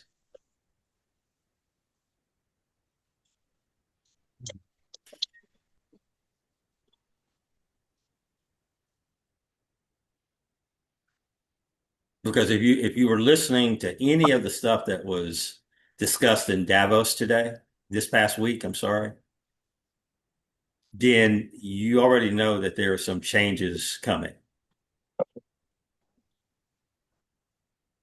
to the way business is done around the world.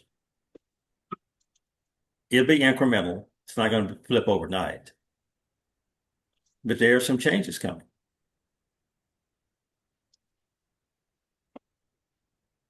And how you structure the flow of your money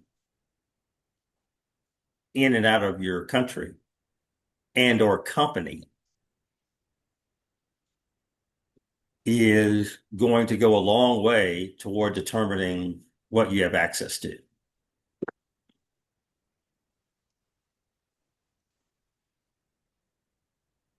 And some, over the next 15 to 20 years, almost anybody who does business of scale, in other words, you're doing enough business that people actually know that you're in business and you're not in business, as Adam likes to say, but you're actually in business. Your money's going to run through blockchain. No ifs, no ands, no buts. Your business, your money is going to run through the blockchain.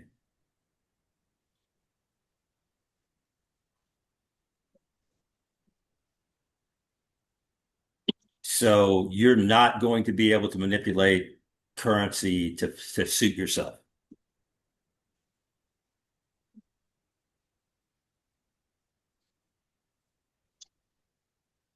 At some point in time, if you're not 100% self-sufficient, able to take care of all of your needs, you're going to run some money through the blockchain.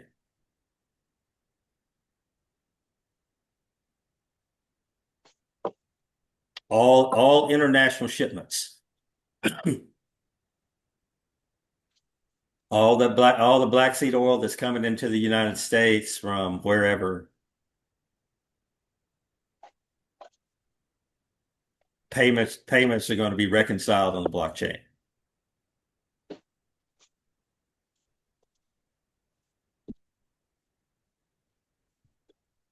So if you're a leader of any country in the world that wants to do business, excuse me, around the world, is you have to start educating yourself as to what that does to your ability to buy at the best price, sell at the best price, move your money most efficiently, grow your money the most efficiently. How do you do that?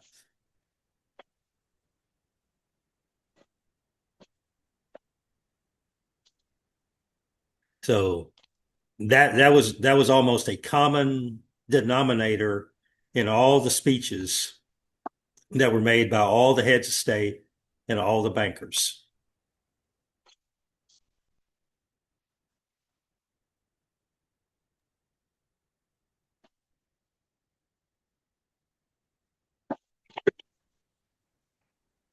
So these efficiencies are coming.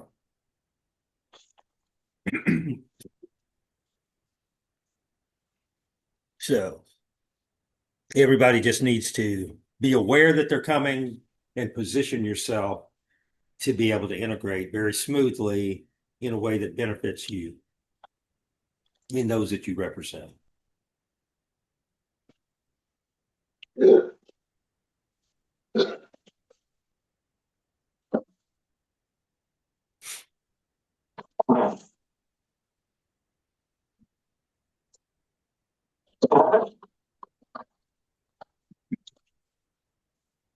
So is there anything else that we really need to discuss this morning? Oh, Imam Tariq, Yes, sir. I did have a question for you, and I think I've asked you this question before, and I think I have an understanding because the suit business, the clothing business that you are a part of, has its own basic system for handling payments, for marketing, and things of that nature. Am I correct in saying that? Yes. Okay.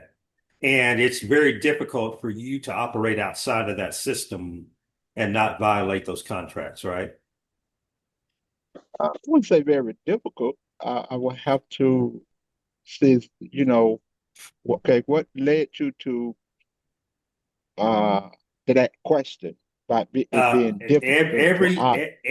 Everything, every time someone on any of our programs reminds me of CPC and APAC and all of those things, it brings to mind, and somebody said it the other day, and Adam, I can't remember if this was on your program or if it was on Imam Yusuf Ramadan's program or if it was on DeLacy and Rabani and Michael Amin's program on Saturday morning, but somebody brought up collective buying.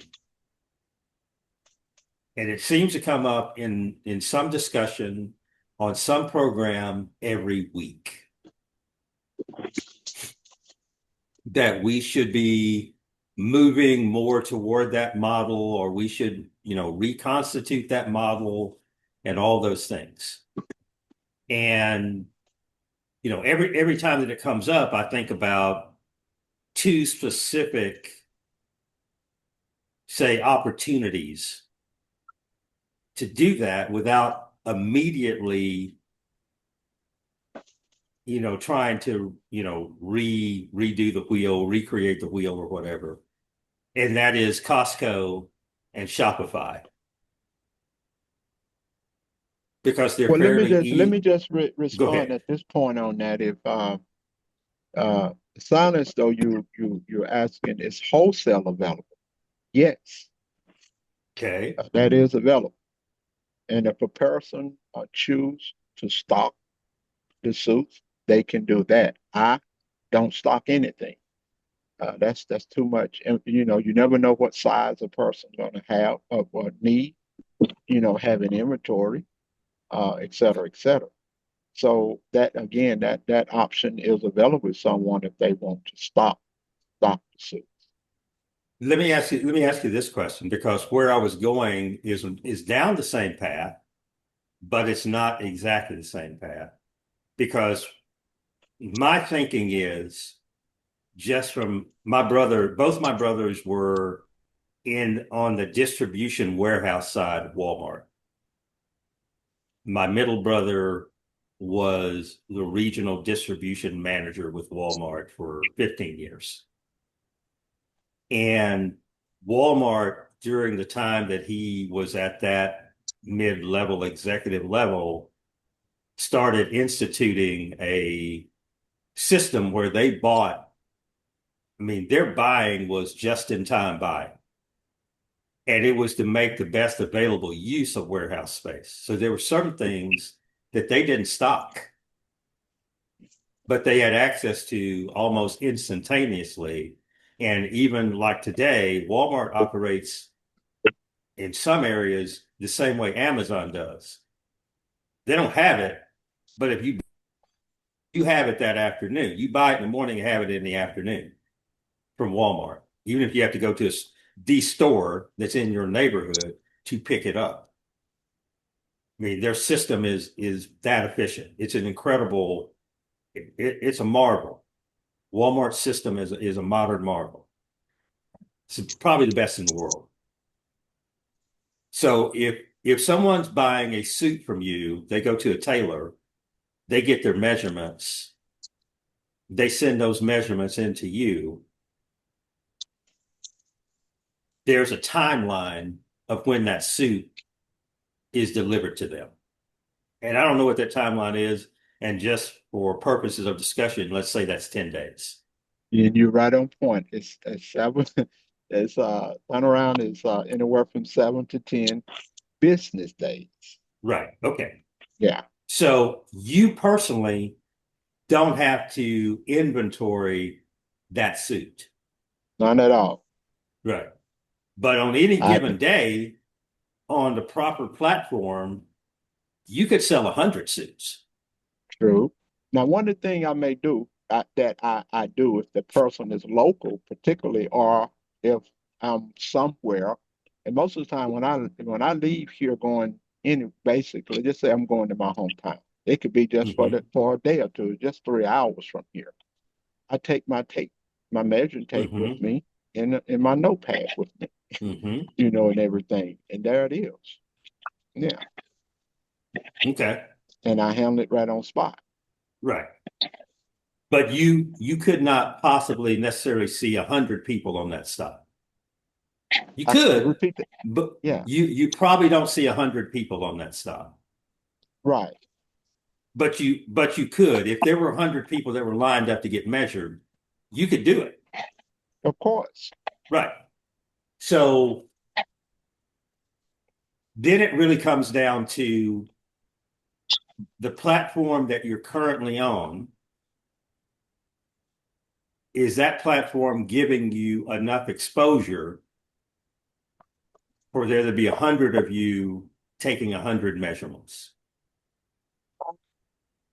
I hope this answered your question, because we still got some, if I should say, color conscious people. All right, not realizing that all of us in this country spend money with white men on it, and I think you Right. know where I'm going with this. Yes. I had two idiots, uh, supposedly of our community. I'm talking about the students, even ones behind me, make some comments concerning the models, because all of the models except one now in this new catalog, the fall winter catalog, is a quote unquote dark skin. Or even you can tell he's quote unquote African or African American. And so he asked, because he was observing a presentation I was doing, that's when I was doing them on Facebook, why are not any of the models melanated skin or something to that effect? So what I did, I said, well, look, what you need to do is order as many suits as you you want to. Go get them fitted properly.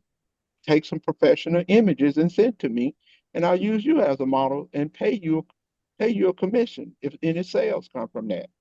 I Right. shut him down. He didn't respond. Did he buy suits? No. So, but you have to entertain stupidity. Right. Because I'm not. That don't bother me that these white boys is that particular source that we get them from. They're white boys in those suits. How you know those white boys are not Muslim? Right. So you have to deal with all type of stupidity like that. Now I do know I've seen an increase in sales when I start taking getting me some and taking photos of me wearing them, and that helped a lot, and everything. But you have to, it's all type of just, and they probably wasn't going to purchase anything anyway. It's just fault founders. Yeah. And so I just left it alone. But I don't spend time with people that want to just pick. Don't even, if they come to me and, well, can I get a discount? You don't go into these other people establishment and ask them for discounts. I don't entertain it. I'd rather not get the sale than cut my price. If I'm going to do it, let me do it on my own. Are you buying two, three, or four? Yeah, I'll give you a discount without even questioning it. But one, no, I don't, not at all. I'm 100% with you there. So the path that I am kind of going down is the path of increasing overall exposure. And this may be an a one-on-one discussion, and you tell me if this is better discussed one-on-one. Do you know the breadth of your market, of how many people are reached by the advertising or promotion that's given to you by the platform that you're on? Well, the main platform that I use is Facebook. Now they do have it set up where you can reach a larger platform, but you have to pay for that. Okay. I haven't. I think I used it once in the 10 years that I've been doing this. Used that once, and they have different levels of pay to do this with. But I do know again, and also there's a particular time that if you promote your business or your product on social media, that particular platform, it reach a larger audience. Mm-hmm. And I think it's between uh, 10, 9 o'clock, 11, around up that time and beyond, and it cut off around 2 or 3. It reach a Okay. larger audience and everything. So, but the one of the best ways is that I try to have one on wherever I go, particularly if I know if there's going to be a crowd of people there. Yeah, Yeah, right. So it's that whole idea of do you trust your product? Yes, I'm wearing my product. Of course I trust yeah, my product. yeah. Right. So have you ever investigated, and I'm going to throw this organization's name out there just because they are rated number one in the United States and they're in the top 10 worldwide. And that is an organization called Shopify. I'm familiar with the name, but I haven't even looked into them to see if I can get benefit from that. Okay. So, and my idea, and the reason I'm discussing it with you is because I value your opinion. There are more than a handful of individuals in our community that are invested in or have businesses that are attached to either attire or accessories, etc. So you could say clothing, accessories, shoes, that type of thing. And they're all of you are doing it somewhat on an individual basis, which everybody has to make their own decision as to whether or not that's cost effective for them, gives them the amount of control and autonomy that they want to have, yada, yada, yada. The woman who was on, and I want to say, I think it was Saturday morning. I think it may have just preceded your program this past Saturday morning, that she asked a question about amalgamation, and that is bringing all of our separate enterprises in for the sake of cutting costs down and increasing exposure. And obviously, when you're talking about retail or even wholesale, the idea of doing something on a platform like Shopify, because most of the rest of the top 10 in the world are either come out of China and there's one or two that are in Europe.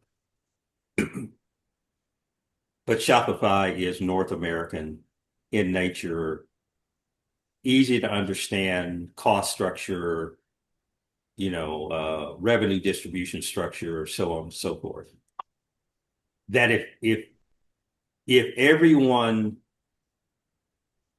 who could work together, not everybody can work together, everybody who could work together, were on a platform like that, it would greatly minimize the cost of exposing or advertising your products to a large audience on a regular basis. And on the revenue end, that would be where it would be determined whether or not it was an equitable situation, because I don't know from person to person, enterprise to enterprise, what you're paying.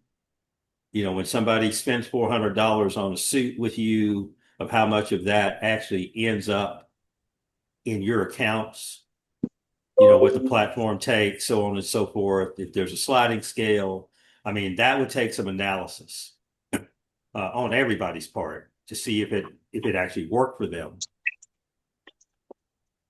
But the front end cost structure, in other words, the amount of capture, audience capture per dollar spent, man, Shopify they're in the stratosphere.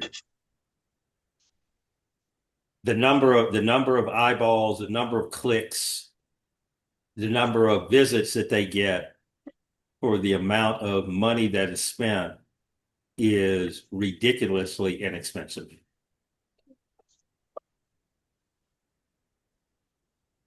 So I'm just throwing some chum in the water,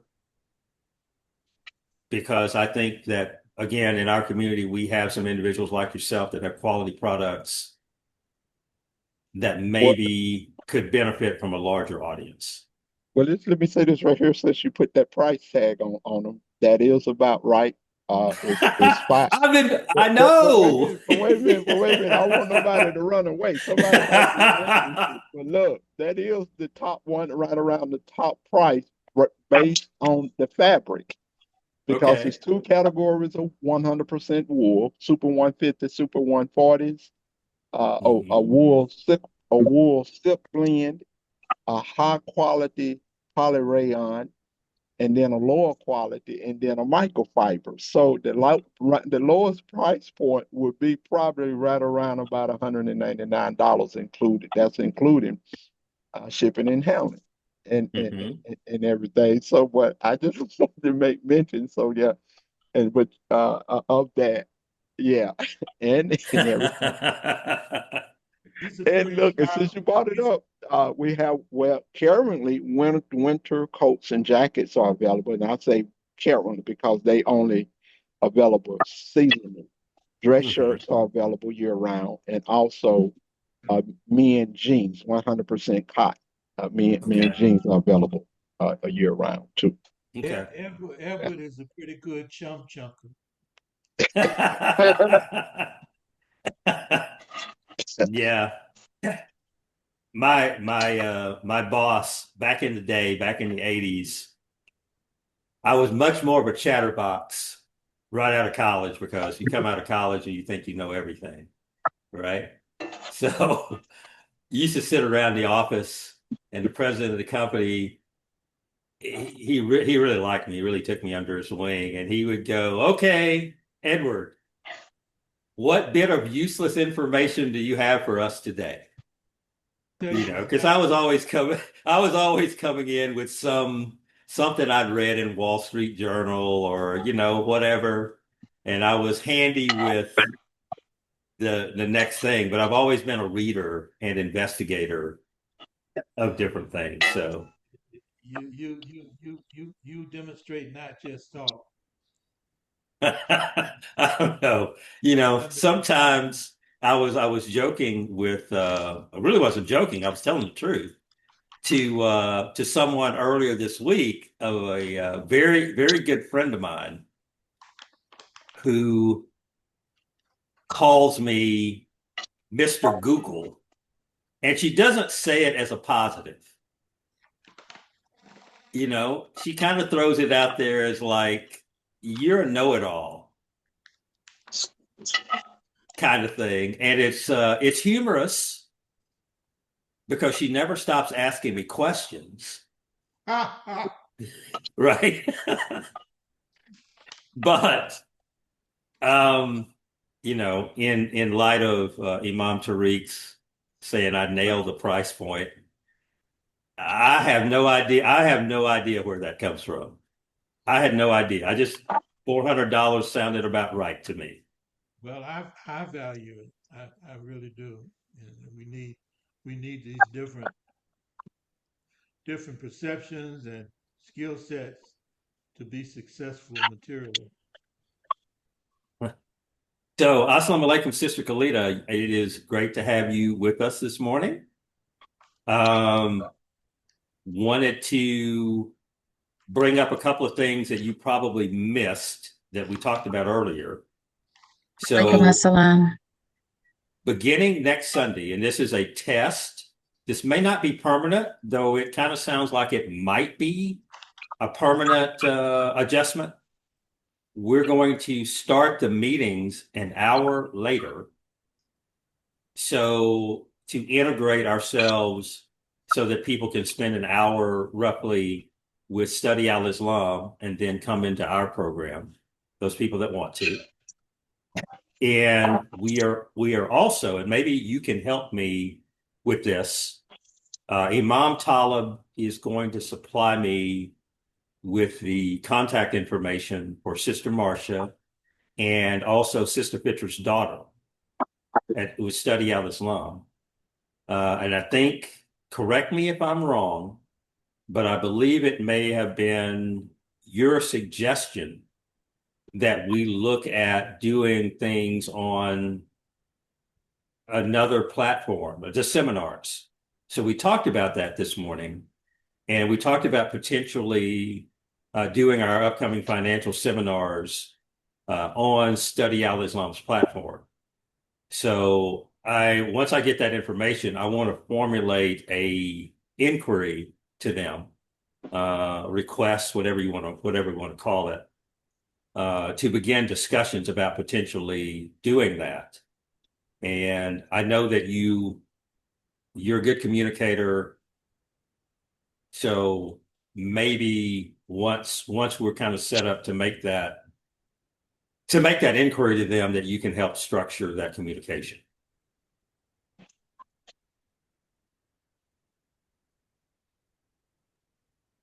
It sounds good. Whatever you guys decided, alhamdulillah.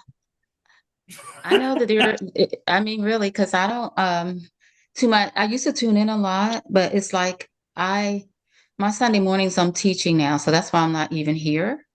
And so the purpose is to push it back an hour so people can tune in to Study Al-Islam for an hour. Is that what I'm hearing? That is correct. Okay, sounds good. So that's one thing. The other thing is the seminars, the potential of actually using Study Al-Islam's platform for those seminars, financial seminars that we're going to do starting in March. So those are two separate things that we talked about this morning. And it will be put forward. So if we use Study Al-Islam, is that something permanent? Is it going to be temporary? Is there? No, it would only be for the financial seminars. Our regular meetings, as you and I have discussed because of legal requirements, our regular meetings would still be on our own Zoom platform. That whatever works, whatever's more effective and whatever's going to get us results, and not just a whole lot of listeners. I'm just tuned out of all these different platforms. That's why I haven't been. I used to go all the time, but I don't really see the movement in our community. It's like a lot of people just listen and be on platforms, and we don't have the action behind it. So I'm just, as long as it's productive and it's going to bring us what we're looking for, go at it. I support whatever you want, whatever the majority votes. But I'm not really always looking for numbers. I'm looking for also building model communities. I'm not looking for guest speakers that have high profiles. I'm burnt out with that. I really want to see our community move towards doing and not looking for a savior. It's like we're always looking for the next big thing, the next big person. And it's just like for me and my own personal growth and development, being raised in Islam, I want to see a change. I want people to be able to get something they can use and use it in their life. Everybody's not going to always move together and do the same thing, just like in our personal lives. We have different aspirations. We have different things, but our community as a whole has a tendency to just wild out. You can listen to beloved Fahim Shuaib 100 times, Aisha Nisa Dewan 100 times. Every year it's like a rotation, but then I meet back up at the next big conference, and we have not done in 7 years what we said we were going to do at the first one I attended. So that's where I'm kind of like, whatever you want to do is good. I pray that it's impactful and that the people will be able to use it, and that we'll also be able to establish this credit union at some point, inshallah. Okay? Okay. Alhamdulillah. All right. Love it. Very good. Michael, you had No, something I you wanted love, to I add? love it. I love it. We need more associates with that kind of attitude in terms of assessment. Where are we from where we were yesterday? You know, and Hmm. is it moving, or are we just being Pollyannish? About where we are. Negroes have a tendency, and I say that for effect. Negroes have a tendency to want to talk things into existence rather than work it, work it into existence. That's one of our failings. Uh, we need less talk and more action. I agree. Yeah, I agree with that too. And but I the other thing is the intellectual or the intelligence around a particular endeavor is very important. Is You talk, if you don't understand the process, it is very, very easy to become frustrated yeah, with but said again, process. assessment in terms of really being in tune with what's in the way. Proper Hmm. assessment in terms of what's in the way. Right. Why are we not? Again, not just talk, but really looking to find solutions to the issues. Hmm. Yeah, I 100% agree with that as well. And And it is oftentimes we're it's a slippery mix, Michael. It yes. is a very slippery mix Oh, of grasping grasping at things that you believe are going to catapult you to the next level, while at the same time remaining true to your original intent. this is the importance of the business focus that Graceline is on, because you deal with the reality of where the rubber meets the road. And you have the experience in terms of understanding patterns, in terms of what works and what doesn't work. And then Hmm. they say that they got all kinds of sayings. Success leaves clues, but it's to my way of thinking, it's more pattern recognition. Agreed. That's a major component of success in almost any endeavor is pattern recognition. That is true. But within pattern recognition, there has to be there has to be an acknowledgement of the evolutionary process of everything. And the people who make the most progress are the entities, whether they're individuals, organizations, countries throughout history who've made the best or the most progress, or those that had vision and they could envision a future that wasn't 200 years down the road. It may have been 25 to 50 years down the road. They envisioned that future and what was needed to achieve that future, what types of improvements in all areas of life that were needed to achieve that particular future. And they went about making the investments that got We them there. we need that kind of language. We need to refer people to literature that speaks to that, and we need to have our own production of literature, publications that speak that kind of language, straight talk and clear vision. Yeah. Yeah, I agree. I agree. We've got Rabani's book is going to come out sooner or later. I'm still waiting on that book.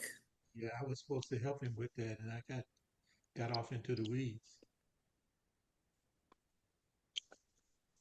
Well, 'Cause I inshallah, well, I'm in the midst right now of putting these things together. So, okay. and I'm incorporating a new masjid in Raleigh for case study. Wonderful. I would like to see, I would like to have it in stages as we go along, and then tie it all together. Mm-hmm. And that would be the pattern and the method for making it come alive. You know, just not talk. Right. Right. Yeah. I would say some other things in connection with Imam Tariq, but I'm not going to say it because we have everybody wants to jam you up, and so I'll wait until we have the product in your hand, then we'll tell you and show you. Okay. That makes All sense. right. Okay, Show me better than you can but tell it's me. it's exciting though. It's exciting, and like I said, like you said before, in terms of blockchain Mm-hmm. and product delivery. Yeah. That's that's why I'm not going to say a thing. But I'm happy. I'm happy that I have an excellent supplier of my black seed oil that is that is always on point. It's a family. It's a family of Muslims in Ethiopia, and every Friday they come by and pick me up for Juma, and then we have lunch at their house, It's wonderful. Mm. and That sounds great. Yeah. we just sit and talk about how we can improve, uh, increase the production. And they've taken me to their factory, which is outside of Addis Ababa, to see the operations and how they employ local Ethiopian people to work at that factory, cold press the oil and grow the crops and deal with the seeding. That's what I'm in. I just you all are getting to the point where you say, yeah, we want to see some.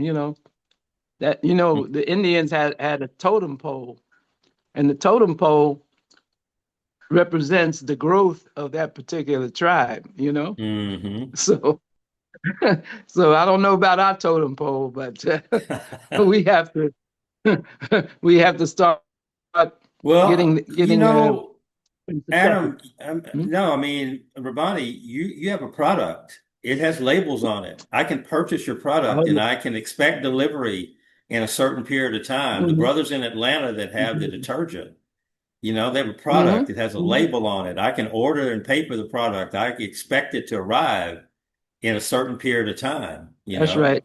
And so on and Mhm. so forth. When you have enterprises like that, like the black seed oil, like the detergent, this is evidence, Mhm. right? This is the Mhm. That's greatest right. kind of evidence. And we need more of that, right? And in looking to the future, those enterprises we need to look to support those enterprises, to make them sustainable, we need to, if I'm an investor in those enterprises, I'm the noisiest investor at the annual meeting, you know, saying you need to improve this process, or you need to improve that process, and are you making the most money that you can on currency transactions? I'm that guy that's trying to spur you to make some decisions, and you grabbing the mic out of my hand so somebody else can talk, that type of thing. But I think that all of that, the best of that, not just somebody that's there to complain for the sake of complaining, but the best of people spurring you to do the next great thing, or to improve this process or that process, is something that we all have to make sure that we reach as high as we can reach. That is so important. Yeah. Yes. Yeah, and Jensen, I think Jensen Wang, no, I love the guy. Jensen Wang from NVIDIA. That right there shows you he's always looking at 2 years down the line, always Exactly. ahead of the game, and of course that's part of the that's why he has the largest profit 5 trillion now. Yeah, I think he's it's 5 trillion. largest company that's ever existed on Earth, at least in modern times, that we can account for. Yeah. What's his name again? Yes, so Jensen Wang. And the name of the company is NVIDIA. There's no way you haven't read about them. Yeah. Yeah. And he's yeah, he's I've an been or blessed he's with an ordinary engineer. I mean, this is not an extraordinary mind as far as engineering goes, but he is so curious. Yeah, that's so important. Yeah. And He's the thing always about it tinkering, is, trying to improve this little piece and that little piece, whatever. well, I tell you, we have one of our brothers. He turned me on to investing in that corporation, and I said, well, and the Muslim brother. Now that Muslim brother is a millionaire, and I'm trucking along, but I just have to be patient. I'm getting my stuff together, So, Right. and that's what I would recommend, and it's going to, like I said, that was the first stock I ever held with at that amount of money, So, and I have not saw any deficit or losses at all, and that's been No. over a year. I mean, Yeah. be a year. And that's because you came about it the right way. You didn't go into it thinking you're going to try to make a quick dollar. No, that's right. No, You're this is you're I you're did an this for owner. my You're an owner of the company. right. This is what I have, and I only bought it for my children and grandchildren. Right. I'm not going to touch it. Only children and grandchildren. Yeah. With instructions. With instructions. Right. You see. Right. Is Right. it? Yeah. We need these kind of conversations and associations. Yeah. So I was telling somebody I voted. I voted the other day. I mean, I own NVIDIA stock as well. I own Apple stock.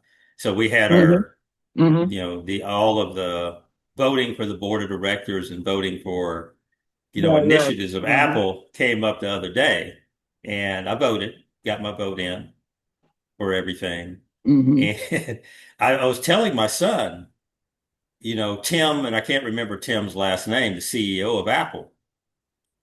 I said, I look at Tim as being one of my, he's one of my employees.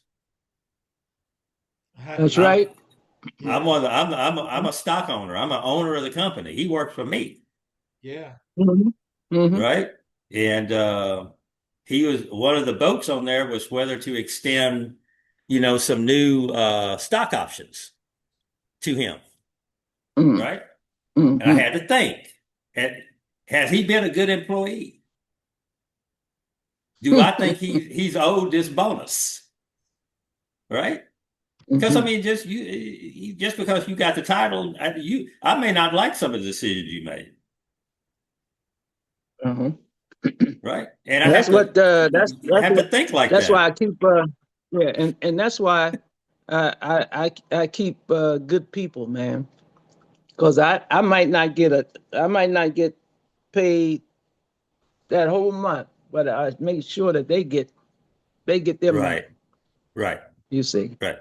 Hmm. I'll get mine later on the down uh, trajectory. So, Right, but I make them feel very good and comfortable, and then when we close, they get a bonus. right. Hmm. Yeah. So if you do Oh that, yeah. you'll have those good workers all the time. Man, let me Even tell you though people something. try to take them, even though people will try to take them away from you with larger, they know that they can work home. They're very comfortable. We discuss everything, any problems, we resolve them, and then I teach them. They're learning also. So Right. Yeah. Yeah. so these are the I things that good companies, and when we talk about now, remember we had in the Nation of Islam, we had a kind of vim and vigor about building community life, or what we say nation, and that's what motivated us always, you know. So we might be selling the papers for 25 cents a paper, but we made our we lived we had our family living off of many of those types of things, fish and papers and gingerbread and bean pie. And when you do it judiciously, when you look at it, you say, oh wow, that's like making 40, $50,000 a year right. in in the 70s, Hmm. And that was collective. right. Right. You That's right. had, I mean, and I wasn't part of the Nation of Islam. So Hmm. some of what I'm going to say is maybe allegorical, might be conjecture, whatever. But I'm going to go out on the limb and say that the Nation of Islam had a pretty good idea after a number of years of the number of papers, the number of fish, the number of bean pies, et cetera, that was expected to be sold on an annual basis. They knew their reach. And if the nation wanted to step up and increase those things, then they knew how to allocate those expectations onto those individuals that were involved. So if you wanted to increase Hmm. the paper sales by 100,000 units, well, that may only mean that Brother Rabbani had to sell 3 or 4 more papers a week. It didn't mean he had to sell 50 more papers a week. Maybe it was just an Right. allocation of another 3 or 4 papers a week. We sure So needed that's what minds like yeah. his. We needed minds like his back then too. Well, But I think I'm going to go out on a limb and say they had some good minds in the Nation of Islam. I think they had some good minds. I'm not going to disagree, but There may have been at some point in time And again, I was not a part of the nation. So I'm going to throw a pebble. I'm not going to throw a rock. There may have been some corruption. Oh, no doubt. Yeah, it was corruption. Yeah, we knew that, Yeah. you know. And but we well, most of us we kept because we were not in Chicago. We kept our motivation going, you know, and we knew that the outcome was the most important thing. You know, you're gonna have some crumbs, man. You know, you're gonna have, you know, cheese eaters, you know. Yeah. But that did not stop our fervor for getting things done and showing. We actually, man, I can tell you, we were if the imam didn't come in 1975, say he had came in 1978, we would have owned Washington D.C. Easy. We had our eyes on this big refrigeration plant right in the heart of D.C. I remember. Yes, sir. Bakery, restaurants. We were the ones who started the health food sensation. That's right. You know, how to eat to live. We'd have had Yeah. them all over in the. We had people from the suburbs, Caucasians, coming to the bakery, buying whole wheat bread. We started the whole wheat bread phenomenon. Yeah. They invited us to Howard University. We took That's Edward. our junior fruit to teach before the course the Howard University courses started. So we started at 7 o'clock to 8 because the first class scheduled for 8:10 at the university, and we were there 7 o'clock to 8 teaching engineering. Wow. So we Okay. and we had. I mean, I'm telling you, we were doing some things that when I think about it, I said, "Wow, we did all that." Let me ask a question. And Sister Kalita has her hand Uh-huh. up. So Oh, okay, I'm sorry. after no, go ahead, Adam. After you, we want to get to the system. You want Khalid to go first? Or you want me to go? You can go. I think you were sorry, going to Khalid. comment on Rabani. Rabani, who owned Mm-hmm. those businesses? Nobody. Yeah, that's what I'm saying. No, those were the ones that we sent the money No, to. We knew that. You know what I mean? And it didn't break our spirits really. It didn't break. no, Yeah, I I know it didn't understand break that, but I just mine. asked a simple question. Who owned the businesses? Oh yeah, I know Yeah. the ones Look who here, the collected the thing money. about the Caucasian, they knew at any time they wanted to, they could have shut the nation's businesses down because That's a right. nonprofit cannot operate businesses that way. So I just wanted to say, and I think it was with that in mind that Imam Muhammad did what he Yes, did. that's correct. He stayed So I with just the want to spirit. put that out there. There's a Okay. reason that had to go Yeah, like that's that. right. They would have shut it all down, and Mm-hmm. it wouldn't have been against the laws. It would have been in the consistent with the laws. Exactly. So Exactly. this so if Yeah. now Well, we knew. Yeah. when that was removed, Mm-hmm. you still could have had the businesses, but Right. the ownership was faulty. Right. Yeah. Yeah. But yeah, So exactly. Exactly. that's They didn't. let's get to It was not. Mhm. let's get to Sister Kalita, and we can come back to this discussion as well.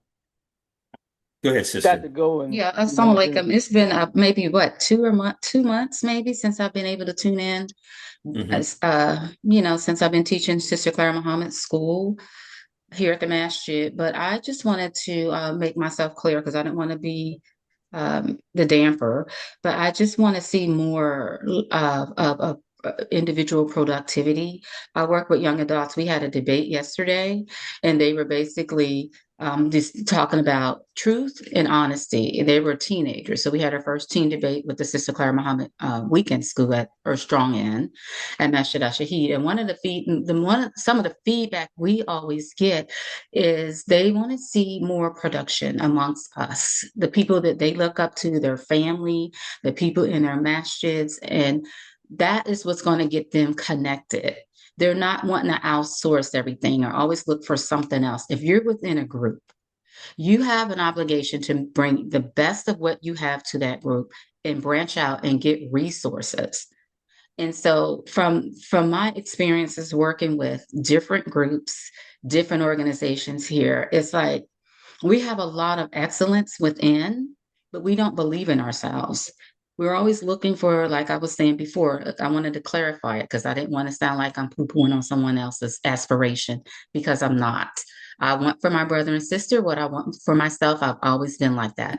And I was blessed to grow up in a family where my father was able to cultivate a masjid from the ground up, 30 years and plus 10 plus years in Harrisburg, Pennsylvania. He was the imam. So that was his work. That's his legacy. He's going to have to answer to Allah for his excellence. May Allah reward him. Alhamdulillah. But what I did see and what I did learn from him is him telling me that if he had listened to everybody, what everybody's thoughts come, he had people come in, said he would never get the masjid because they were more educated, they had more money, they had background in real estate. But some of them were helpful, but a lot of people were not. And he told me if he had listened to all the naysayers and just every time somebody had a suggestion or a big, huge business plan, one after that, he would have never accomplished the basic thing of owning the 8 acres that we own and paying off our masjid and developing at least 7 junior imams under him with a family of 7 daughters. Him and my mother started out at 17 and 19. And so I value that. I see when you believe in yourself. And my father, I know I talk a lot about him, but I would love to see this more in our men. Consistency, faithfulness with their family, and digging into the religion for more than just a name and not that everybody does this, but or status, and then they abuse that status. And because that's another reason why I believe our community is not growing and developing, because of some people in leadership positions that have unrighteous behavior. And Allah says he doesn't guide unrighteousness.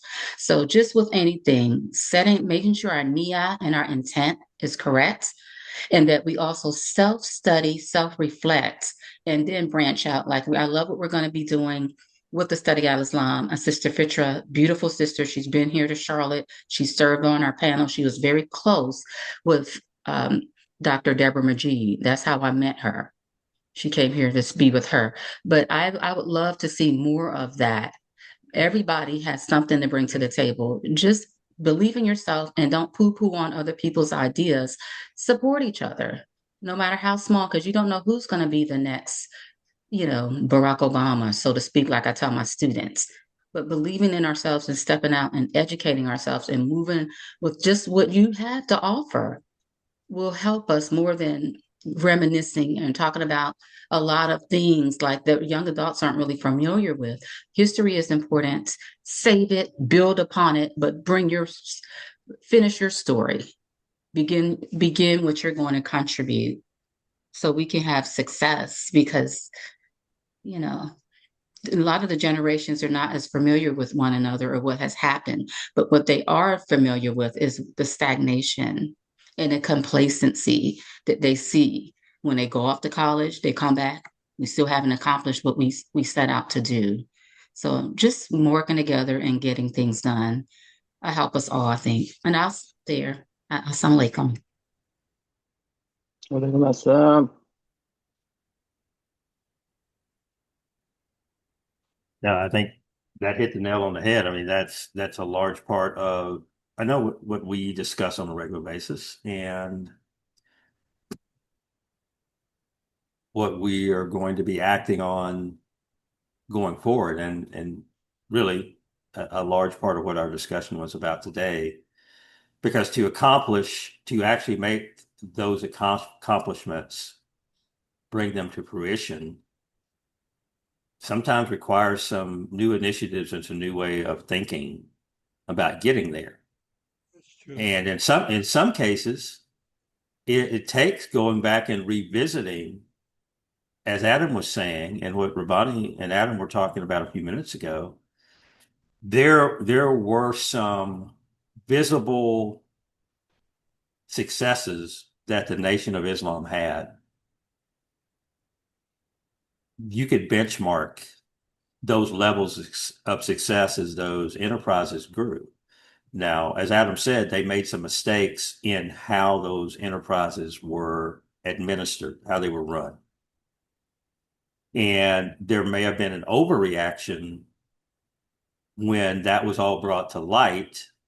Not that certain people didn't know about it, but when it was really brought out in the open as to what you do as a result of now knowing the right way of doing things, it's possible there was some overreaction that, as the old saying, we may have thrown the baby out with the bathwater instead of simply coming in and paying the cost for past eras, but keeping everything that was fruitful and doing it in the correct way.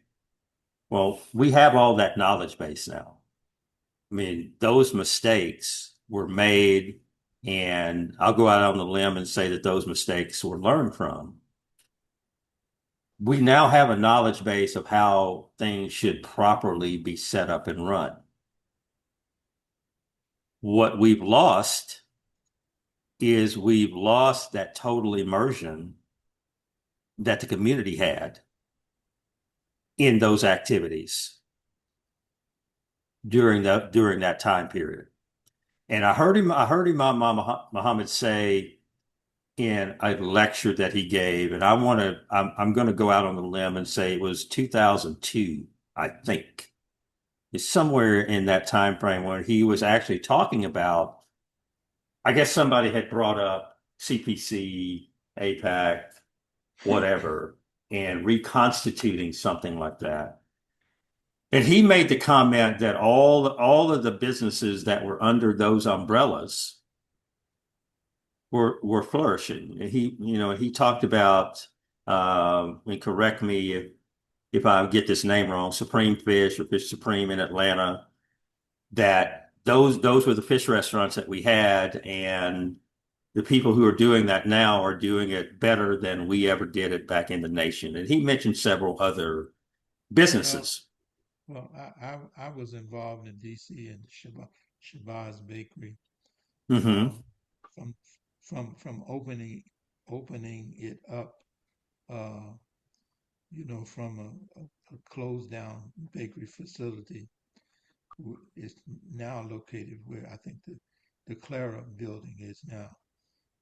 But Imam Muhammad described Fish Supreme being run by business people as averse to the businesses being operated by those that weren't following business principles, because the Honorable Elijah Muhammad was like a by any means necessary to give a showing. Uh, the brothers in the Shabazz Bakery, we stayed in two what they call FOI houses, and the the salaries that we were given were under minimum wage, and many of the businesses were operated like that in terms of men and women sacrificing to give a showing.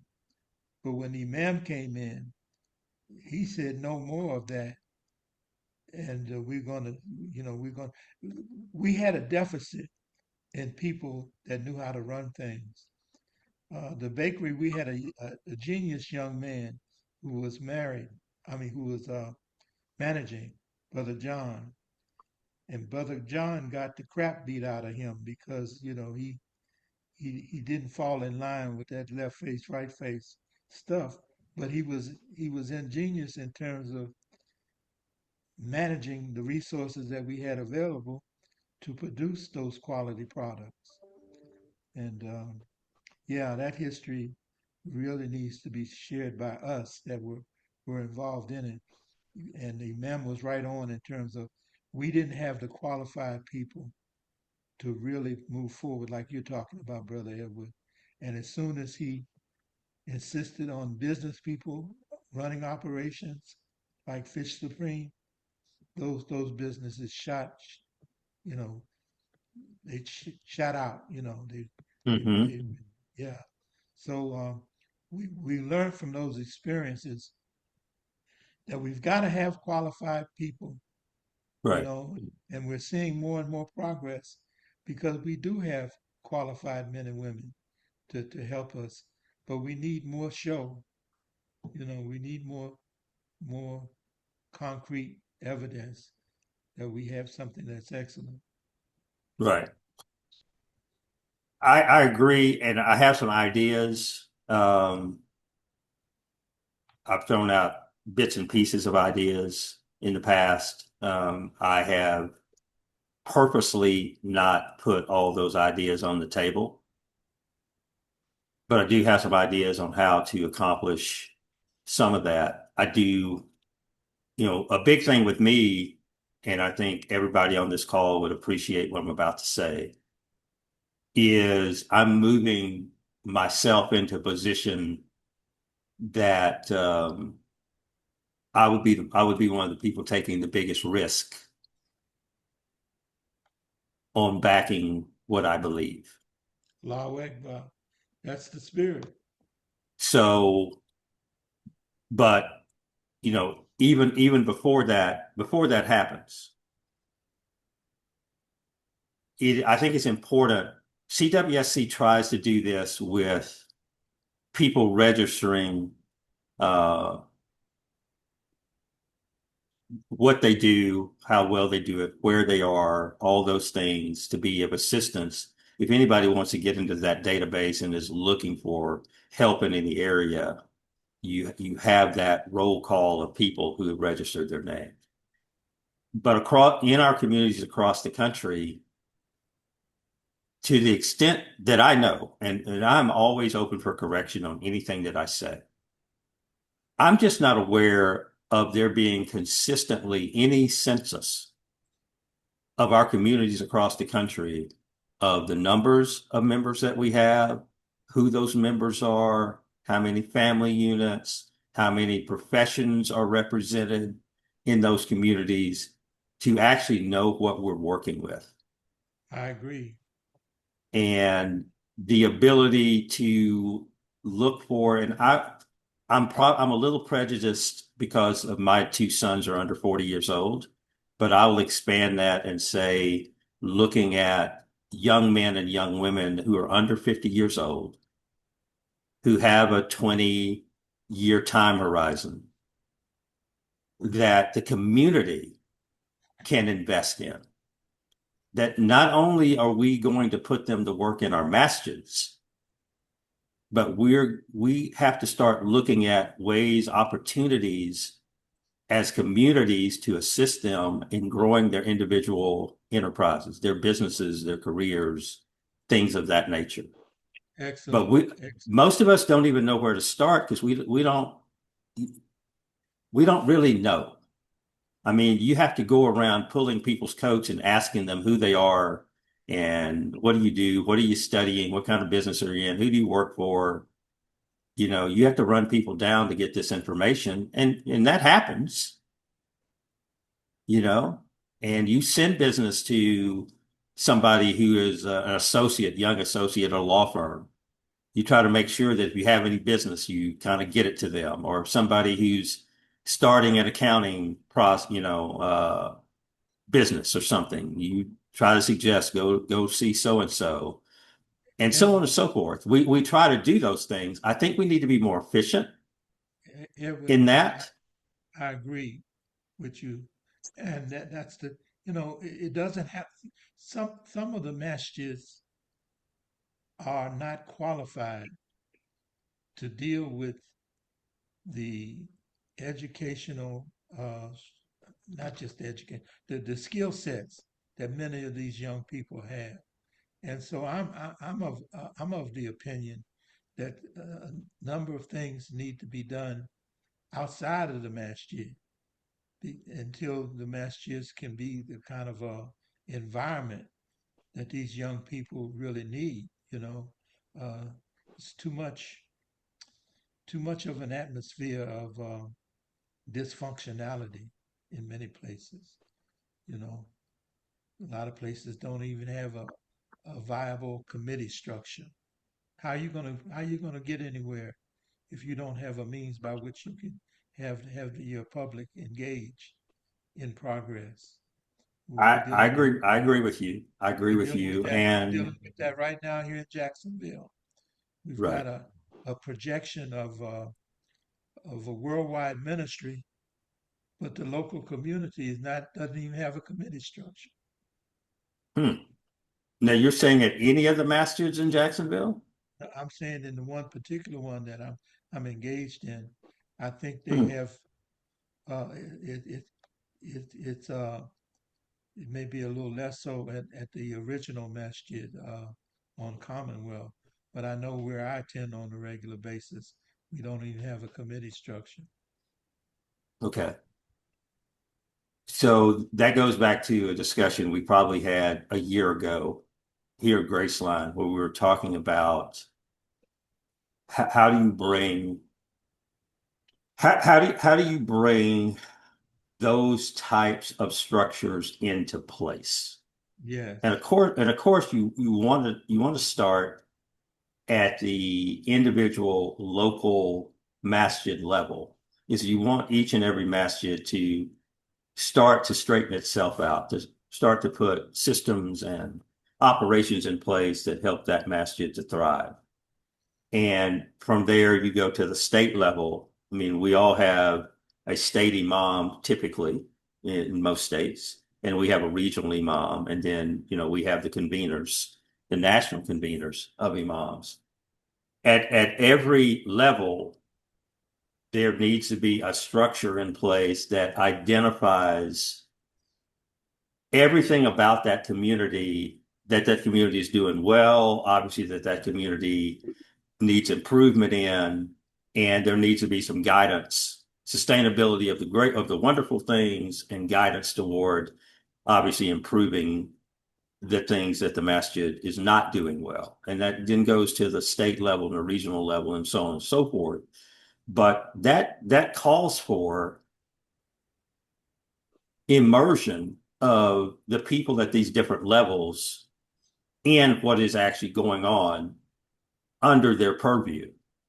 I agree. I give you in the state of Texas, for example, we had a long-serving imam uh, in Tyler, Texas, and it was a masjid there that had been around since I want to say the early 1940s. Temple, I can't remember temple number, whatever, I can't remember, and that masjid made the transition in 1975 and so on and so forth. Well, that masjid was kind of carried forward by a succession of imams and families that had a real investment in that particular geographic community. What that masjid did not have, and I don't want to fault anybody because it's a big job. Yes. What that masjid did not have is it did not have protection and assistance from a statewide body that's in our association. And because of this autonomy idea, we're, Mm-hmm. we're still pushing against that problem. Right. We can So have when that let me finish this thought real quick. yes, So yes, when that particular masjid ran into trouble, the health of the imam, limited resources for upkeep on the structure, you know, many things that can happen when you're not in a large metropolitan area with a large body of believers in that particular masjid. There's no structure in place to go in and assess and then potentially help that particular masjid back to health. So it wasn't even big enough for the immigrants to run in and take it over. Oh my God. Okay. Yeah. That doesn't diminish it of its importance to whatever number of believers were a part of that believing community. I don't care if it was 11 people, that's 11 people of importance. Yes. Right? And there was no structure in place, no way of, even when the imam was out ill, of giving gas money to an imam from Dallas or Houston or Oklahoma City or Little Rock to drive down there on a Friday and make sure that there was a kuppah and make sure that Jumu'ah was done properly and all these things. That kind of structure wasn't in place. And I say this is not just on masjid structure and worship and all that. This is a part of overall business climate. It's a part of the way that we respond to individual family crisis. Is that you actually want to have institutions, structure, whatever in place to respond to any of these issues that you anticipate that you're going to have these issues. And there are some communities that do this, that have these things in place, and they are ready to respond. Yes. And we don't talk about that enough. We don't share that information amongst ourselves enough for it to be a universal dream that we're all prepared to handle these situations and understand at certain levels that some communities may need more help than other communities. That's nothing new. Is that you make allocation for that, you make preparation for that. And the same thing goes for if we want to have, especially amongst our young people, we want them to get married. We want them to have families. We've got to be in a way, we've got to be supportive of them getting to the position that they can have and sustain all that. If a young man or young woman is in a business, we've got to help them in every way they can to make that business successful. We got to know who they are, where they are, what they're doing, what we can do to help them. And that has to be a community-wide effort. And it has to be repeated and repeated and repeated and never ending. And the health of our masjids and everything is the same. You're speaking to critical issues that have to be put forward and have to be supported. And it's bigger than a resident imam job. And we're still in a transition phase. I think we're further along than some may have thought. But the transitioning that I'm speaking of is from Negro to a true human being, as Allah speaks to in the Quran. There are certain things that, again, our own selves obligate us, that Allah speaks to, that you're addressing right now, that we need to have more on the front burner. And those that accept those ideas that you're speaking of in terms of our architectural structure as a group will be further along, and those that continue to deny these critical issues are going to fall by the wayside, Mm-hmm. in my opinion, because that's the way life operates. You either, you adapt and live, or you what was it? You move to more favorable circumstances or adapt to the circumstances where they are, or you no longer exist. You Right. can't sustain yourself.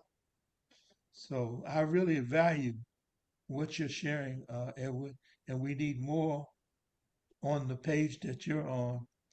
And in terms of, we have, you may have talked about it years ago. We have strategic thinking individuals, but they're like levitating above the common men and women, And Trust me, brother. I'm not levitating above anybody. oh, it's obvious to me.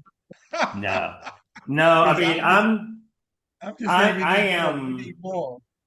I'm searching for answers like everybody else. These are just questions that come to me that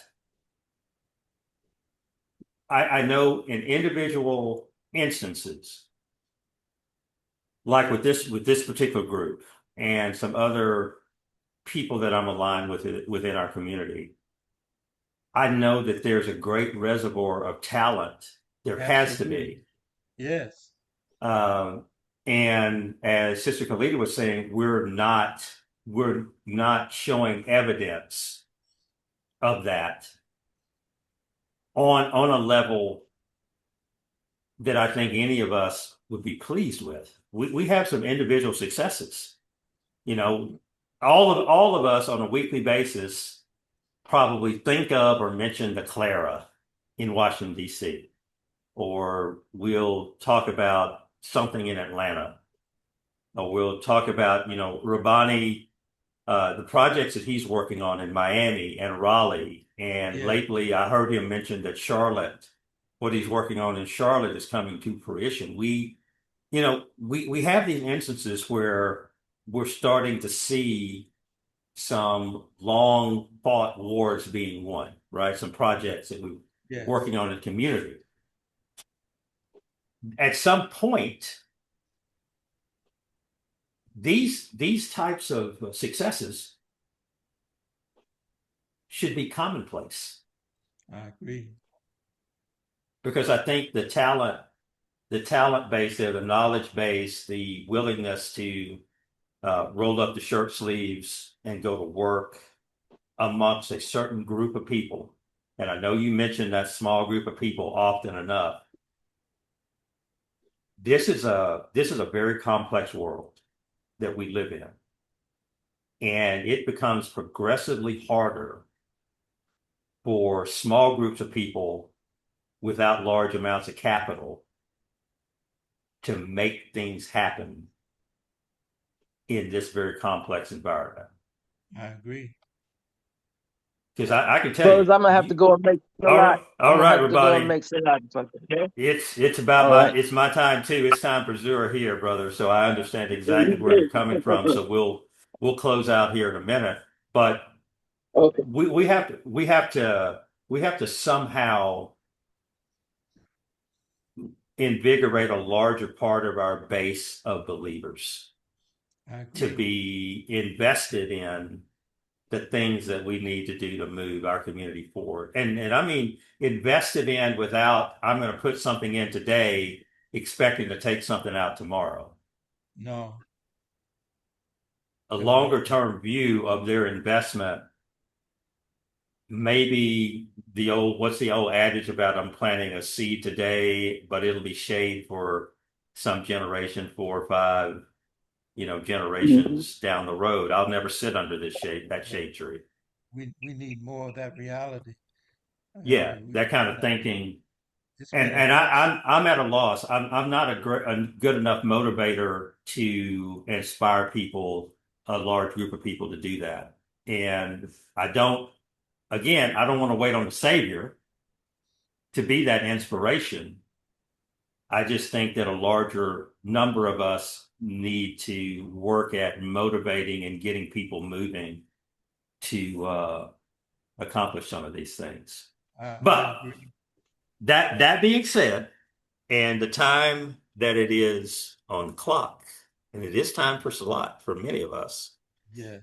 I am going to ask Imam Adam Bia if he's still with us and not doing somebody's taxes at the moment to close us out. Allahu Akbar.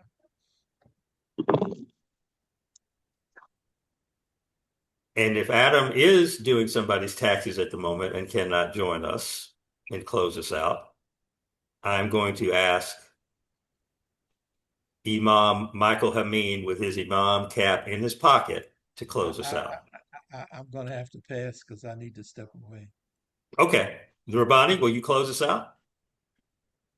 Yes. ربنا آتنا في الدنيا حسنة وفي حسنة وقنا عذاب النار. Oh Allah, give us excellent in this world and excellent in the hereafter, and save us from the torment of the hellfire. Ameen. Brothers, sisters, thank you all so much. And next Sunday morning at 11 a.m. Eastern Time, same bat phone, same bat station, or whatever they used to say. We'll see you back here, and have a great rest of today. Inshallah. Likewise, inshallah. Assalamu alaikum. Wa alaikum salam. Salam. Assalamu alaikum. Alaikum salam.